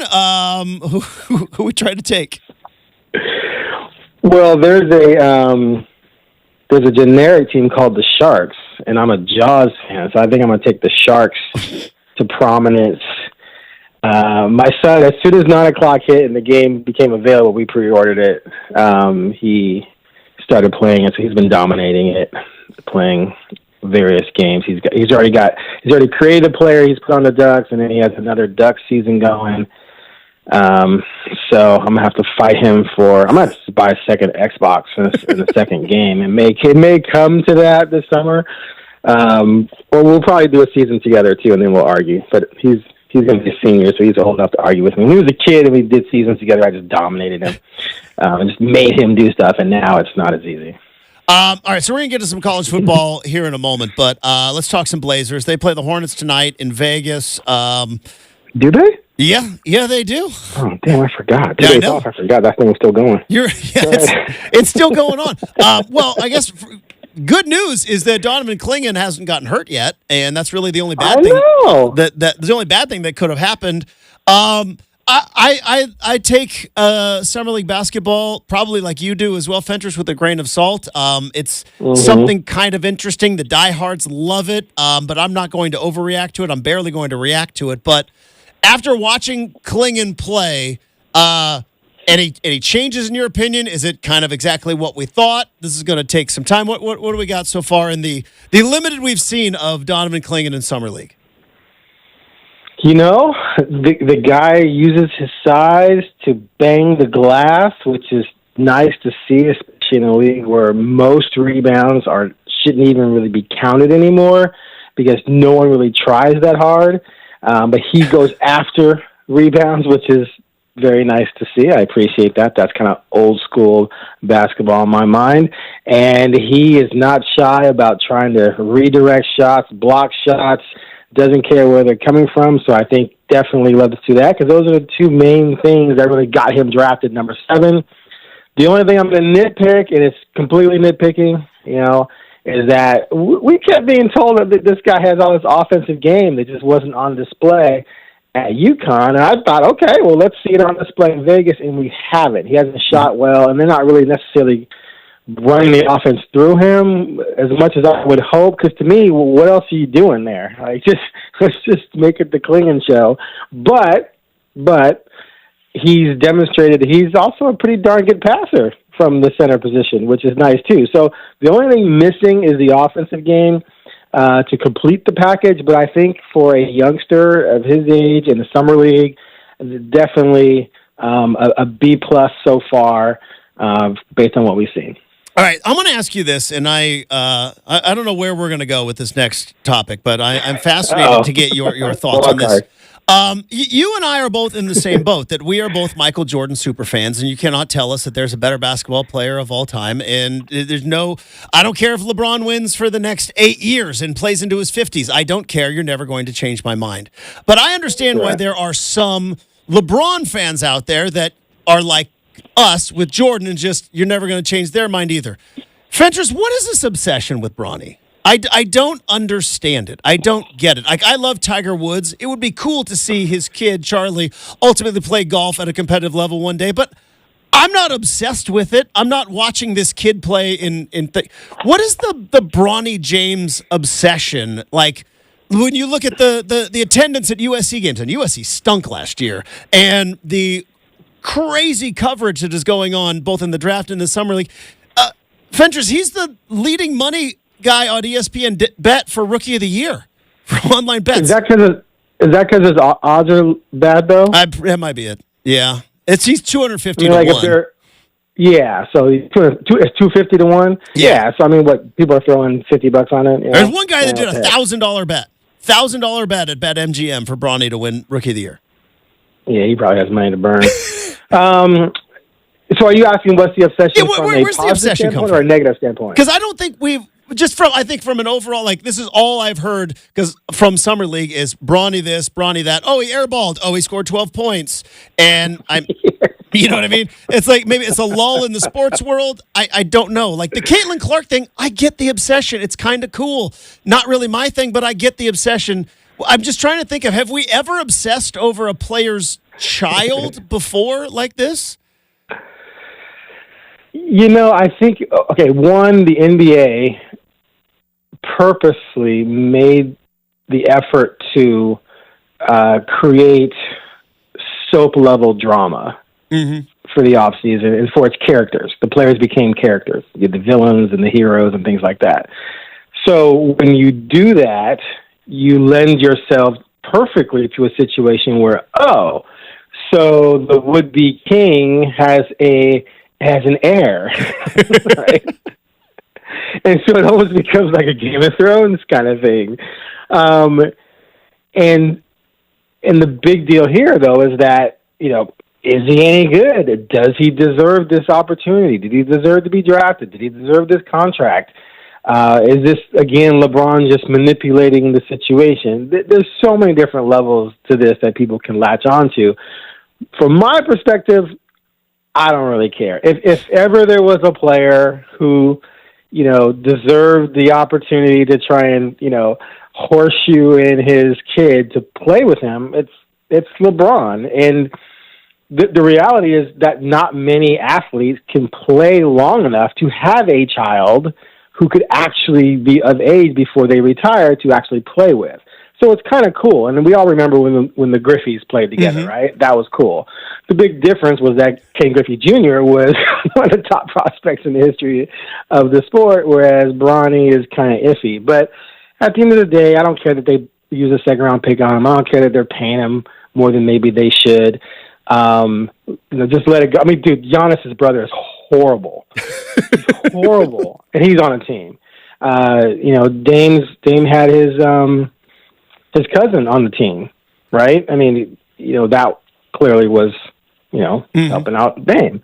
So this has happened, and people thought maybe Austin Rivers got a little, a few extra looks or moments here because of Doc. But so I don't have a problem with it. Just let it play out. But I think that's why people are so obsessed about it. It's easily the most polarizing player in the game.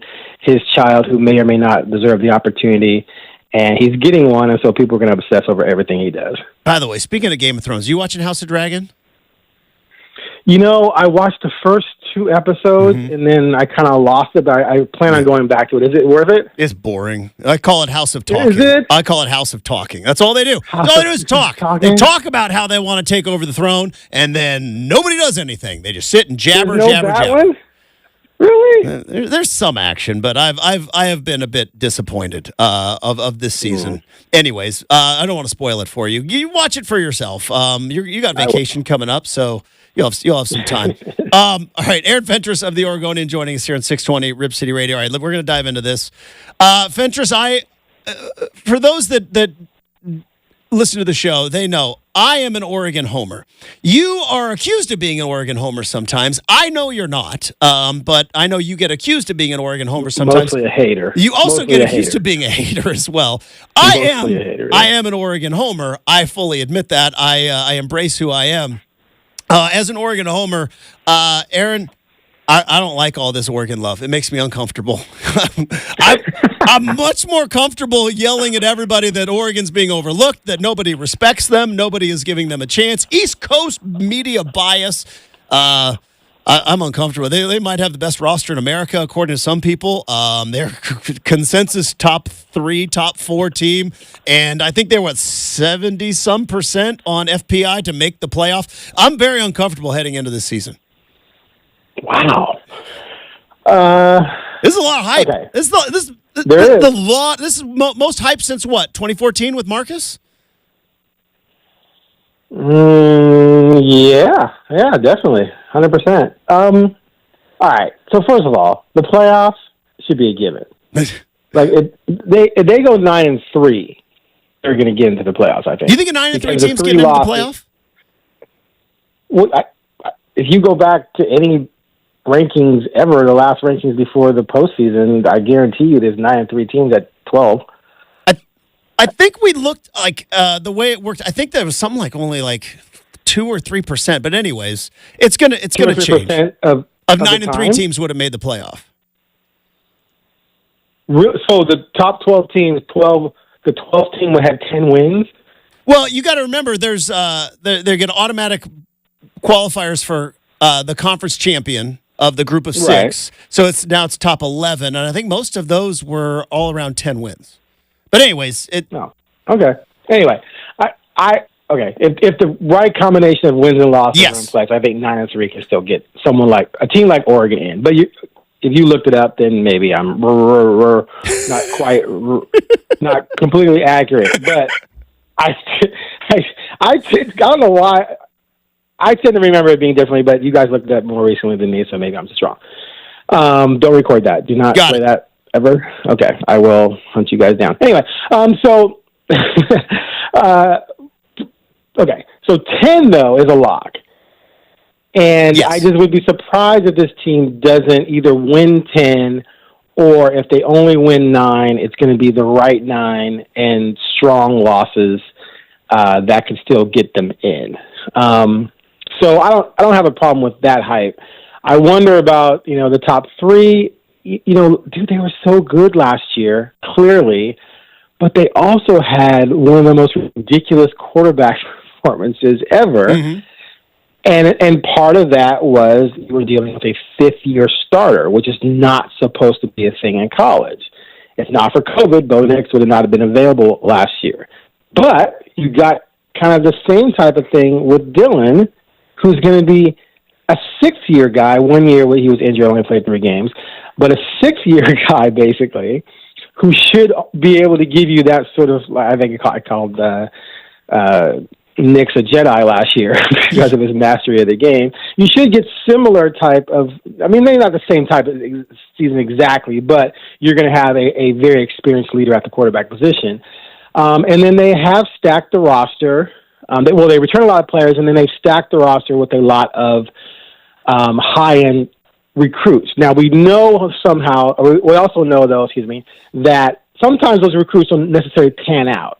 And that's where some of the false hype, I think, is, because there's dudes that are going to be expected to be great who haven't been great yet. But the bottom line is Dan Lanning has put together a powerhouse team based on the talent we've seen produce and the potential of the other talent that's come in.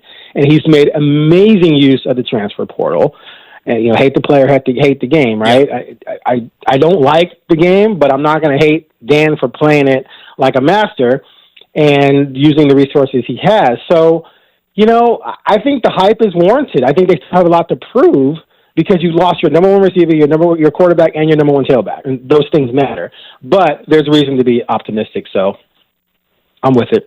It is weird. Aaron Fentress of the Oregonian joining us here on 620 Rip City Radio. I don't know if you're doing this, but I'm having to kind of rethink. I've got, a lifetime of fandom, but also, 20 years of covering college football in the media. And now this year, you're just going to have to change kind of the way we see things. Because like you mentioned, maybe not 9-3, because I just wanted to make sure, LSU and Arizona were both 9-3 last year. They were your highest ranked 9-3 teams. But even still, the fact that we've had for years and years and years one crazy loss to Stanford, and all of a sudden season's over. You know what I mean? Or one fumble against Auburn in Dallas, and all of a sudden you're playing from behind, and now it's not going to be the case. But also the same thing with the transfer portal, where it used to be a brand new quarterback into a whole new system.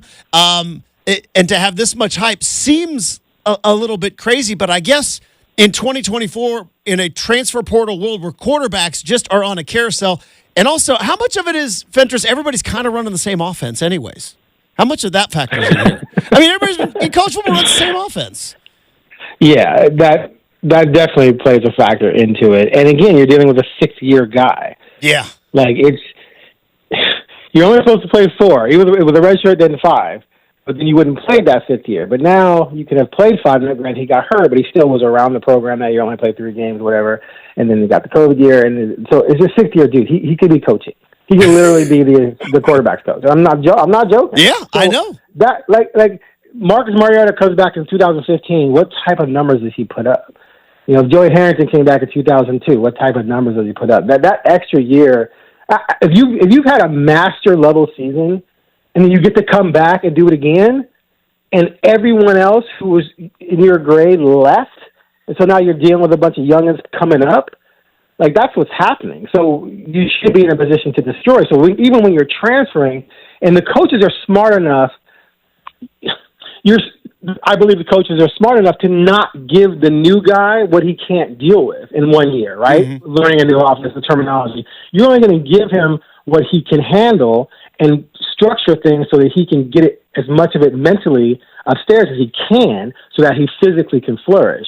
And so that helps with the process as well. So Dylan Gabriel is coming into, it's a spread system. If you look at anyone's game film of their spread system, they're running a lot of the same things.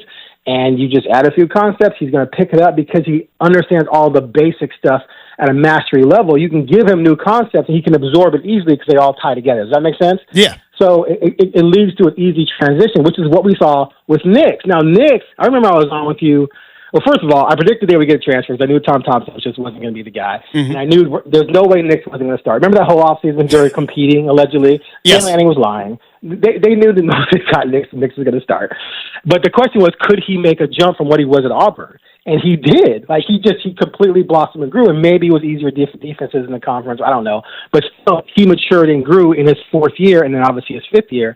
And so in this situation with Gabriel coming to a new team and a new system, he's coming in his 6th year. He owns this stuff, dude. I guarantee you, he sits in the QB room and he's like, "What you got for me, coach? Challenge me." "Oh, that? Oh, I've run that play 600 times in my career. Give me something hard." So I think he's going to thrive. Here's what I try to find a silver lining, because you know me, Fentress. I'm Captain Positivity. I'm Mr. Puppy Dogs and Rainbows over here, all right? I don't like the transfer portals. Like, I think the transfer portal, it's run amok. It's gone away from what it was intended to do. I don't like the NIL stuff, but that's me fighting against the wind. It's over. It's gone. We are past the we are past the windmill in Back to the Future 3, and we are into Sean Ash Ravine. So we're past that. But silver lining, though, is maybe we will end the charade of coaches going, "Oh, it's an open competition," because now these quarterbacks are free agents, right? Just like Russell Wilson was brought into the Pittsburgh Steelers. He's going to start week 1. He might not start week 4, but he's going to start week 1. He knew that when the deal was made. Dylan Gabriel came in to start, just like Bo Nix was brought in to start. And now that these quarterbacks are kind of free agents, maybe that will end the charade of, and Chip used to do that too. No, it's an open competition every week. It's like, really? So Marcus isn't going to play next week? I got you, Chip. Marcus might get beat out this week. Yeah, Brian Bennett, he might be starting next. We don't know. So maybe that will be the silver lining, is that we'll just have coaches finally come out and admit, it's like, yeah, we're bringing in this transfer, and he's starting day 1. Yeah, what needs to happen is they need to make more public how much guys are getting. That would be interesting. That would be because you're not going to offer a transfer $1 million if you don't think he's going to be your guy. If there's any chance he's not going to start, you're not going to waste $1 million or 1.5 or whatever some of these QBs are getting on that guy. And so that's like it. Like, oh yeah, we started this transfer with you for 4,000 yards and 38 touchdowns last year at Tulane. We're paying him $1.8 million, but he's got to compete for a job with the 3-star kid we brought in from Montana. We're paying $200,000. It's going to be a good competition. So you guys all stay tuned. Come on. So you're right. I think that would end it completely if we knew exactly what people were making. But it's, dude, Taggart. Let me tell you a Taggart story. 90 seconds. When Taggart came in, Huh? We got 90 seconds for the Taggart story. Okay, we're good. So Taggart came in. Who was the dual threat QB they had? The one with the Kentucky? I can't remember the kid's name. Travis something. Anyway, that guy was more like the guy Taggart had at South Florida. So people were wondering if that guy was going to come in and maybe beat out Herbert. And I told Taggart straight up, I said, and Taggart was trying to play it. Do you remember Taggart said it's a competition? Yes. I told Taggart, dude, if you don't start Herbert, the headline I'm going to write is Taggart must go. And he laughed. He said, well, if dude tears it up, you're going to have to change that. I go, dude, there's no way in hell you're going to start anyone over Herbert. At the end of spring, he goes, you were right. I was just messing with you. I just wanted it out there so Herbert would compete. So he was lying. They play that game all the time. He knew Herbert was the guy that he stepped off the plane. But they're going to play it up to try and give the public perception there's a competition sometimes. Yeah, he also at one point in spring practice moved Herbert to number 2 on the depth chart, and everybody kind of looked around like, okay. Did he? Yeah, they did the public depth chart is when he came in during spring football, and it was like, yeah, we're moving Herbert down, needs to be more vocal, and it's like, the guy's got a cannon arm, and he's 6'6". Wait, yeah. he actually did it I don't remember him doing it on a depth chart. I got to look it up, but I'm almost positive he did that at one particular time. Hey, Fentress, thanks so much. Have a great vacation, and we'll look forward to talking to you again soon. All right, buddy. Later. There you go, Aaron Fentress. We have got the RCM mailbag next, 620 Rip City Radio.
All right, let's wrap up the big show and get ready to head out and enjoy the weekend ahead.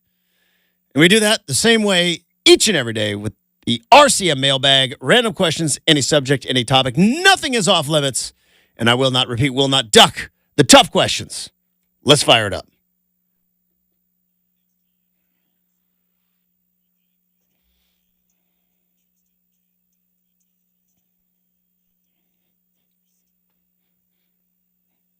All right, firing with big mailbag here on a Friday, Justin. Yes. Curious if you would try this. Came across my radar yesterday. For whatever reason, right now, and we've talked about this, seems like there's a new one every couple months or so. But the spins on soda flavors, I think, are getting a little out of control. Like, as far as... I agree.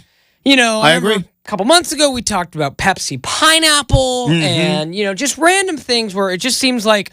No need for it. Just plain old Coca-Cola is too boring for this generation, Justin, or plain old Dr. Pepper. Don't even get me started. So, yeah, I'm totally with you on that. But, nevertheless, Justin, Would I try? Dr. Pepper launched a creamy coconut flavor. Nope, absolutely not. And Zero, it comes zilch, in original none. and zero sugar. Zero, zilch, none, nada. I mean, if somebody said, here, try the... I'm not the biggest coconut fan. I don't hate it. I like Samoas. Yeah, those are good cookies. Believe it or not, I've come around on Mounds and Almond Joy. Those are things that just as a kid I decided I hated.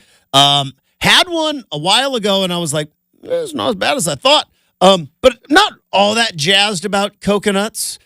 Pina colada is not my favorite of the tropical drinks. Okay. But some people just love the coconut. Can't get enough of it. I have no interest. Probably try this. I have no interest in anything other than OG Dr. Pepper. Again, Dr. Pepper is the best. I will die on this hill. Dr. Pepper is the best of all the sodas. It is the best of all. I don't know how the 23 flavors. I don't know what they've come up with. It does not need improving. Coke, hot take. Sometimes it's better when it's cherry Coke. Sometimes it is. Not always, but sometimes it is. Pepsi, when it's cherry Pepsi, can kind of be a fun upgrade. Dr. Pepper cannot be improved. I've had cherry Dr. Pepper. It's not better. I will not try the strawberries. I don't really drink soda all that much anyways, but no. Cream coconut? What are we doing? Yeah, it seems. What are we doing? It seems to be going along the lines of wherever, again, you can put two and two together and kind of realize why. So, Justin, have you kind of heard this trend that started the last couple years called dirty sodas? No. So Does not sound appealing at all. Yeah, so it's like basically adding cream to sodas now. Gotcha. And it's something that, again, got started in Utah.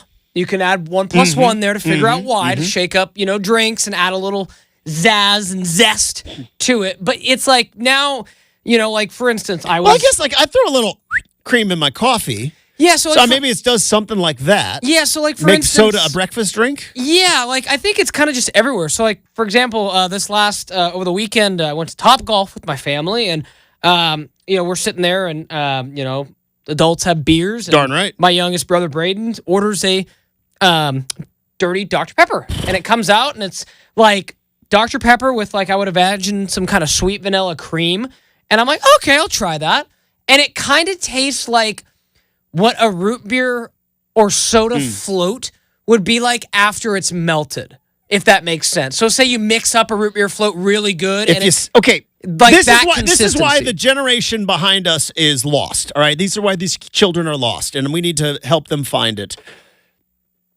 If you would label something like Dr. Pepper float, or you know what I mean? Sure. I would be more apt to accept it. When you label it dirty, well, like, what have you done? You've made it not appealing at all. Now, again, I say that as a guy that's had a dirty martini or two. But when you put it like that, that makes some sense. I love root beer floats, and root beer floats, the best part of it is at the very end when you get the melty ice cream and you get that little hit of root beer, and I would assume it'd probably be the same for a Dr. Pepper float or a Pepsi float or a Coca-Cola float. So obviously, the way you describe it there, I'm more apt Like to accept it. Yeah, I mean, I would just like anything else. If I ever found it, if I ever found like a bottle in the store and I remembered, I'd bring it in. I'd say, "All right, Justin, we're gonna test. Each have a little cup taste on the radio because there's been too many things." But If I were to take a swig of like a full sugar soda, I might. yeah, you might be bouncing off the walls. Yeah, my vision might get blurry. But this all started on TikTok, and TikTok was a big thing with this. And actually, Justin, from a little research, it basically was, and maybe this is just, quote unquote America. It's a spin on an Italian soda, but they didn't want to call them Italian sodas. Got anymore. it. So there's some dirty Dr. Pepper. So maybe we should just call them American sodas. I don't know. I will say there was a time when, like, okay, in the 90s, when the whole espresso thing was going on, and there were like more than just Starbucks. There are pop-up coffee and espresso stands everywhere. You couldn't throw a rock. More than there is now, if you can believe it or not. Like, everybody was getting lattes and espressos and all these coffee drinks. And if you didn't like them, most of them would make also Italian sodas. And boy, did I hammer my fair share of Italian sodas. We also had like a coffee cart at school. I think it was FBLA, the Future Business Leaders of America. Don't know if they're leading any businesses at this point, but they were in the FBLA, and they would run like a coffee cart fundraiser thing around lunch. And Italian sodas were a hot property at that point. I would guess that's the whole reason. They're just like, we're not going to call them Italian sodas, come up with a new name. Dirty Dr. Pepper. I know. I don't know if I love the word either. It's blame Utah. Let's find something better, but I'm not opposed to it. Don't hate it. I do oppose coconut cream. Get right out of town. That's going to do it for the big show today. Thanks to Aaron Fentress from the Oregonian. Thanks to super producer Brenden. And thanks to all of you. Have a terrific weekend. We'll talk to you Monday morning, bright and early here on 620 Rip City Radio.